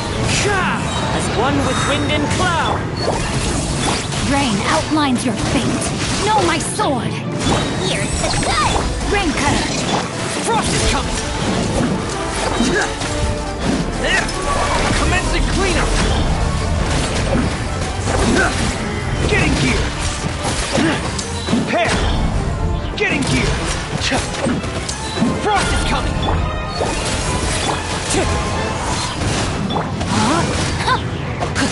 Know my sword. Clouds high. The birds come into the wind. Let me weave you a bird. Day reckoning! Getting gear! Frost is coming! Getting gear! Hair! Frost is coming! Getting gear!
one with nature. Fallen leaves, adorn my... Magic whip! Going on! Hair! Getting here! Frost is coming! Hair! Frost is coming! Hair!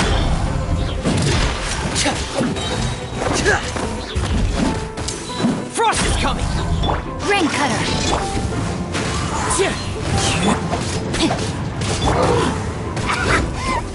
That's a deal breaker!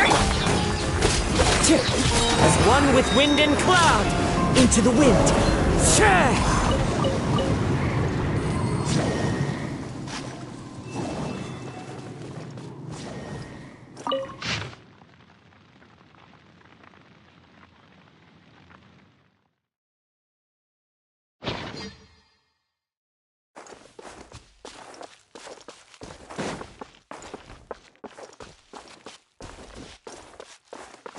Follow the wind.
This visitor from Sumeru seems awfully suspicious.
One more game, then I'll tell you. Should I base this play on the Lock Knight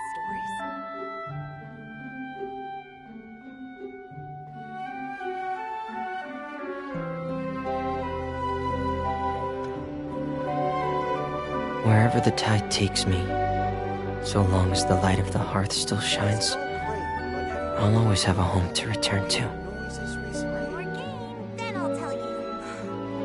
Should I base this play on the Lock Knight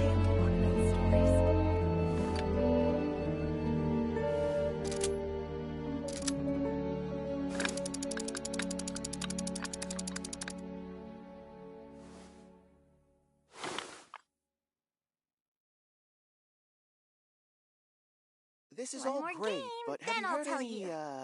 weird noises recently?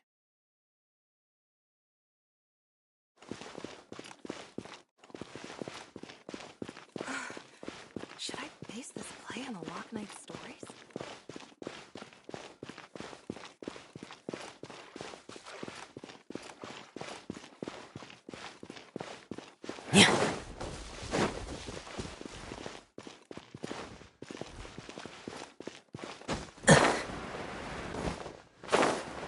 This is all great,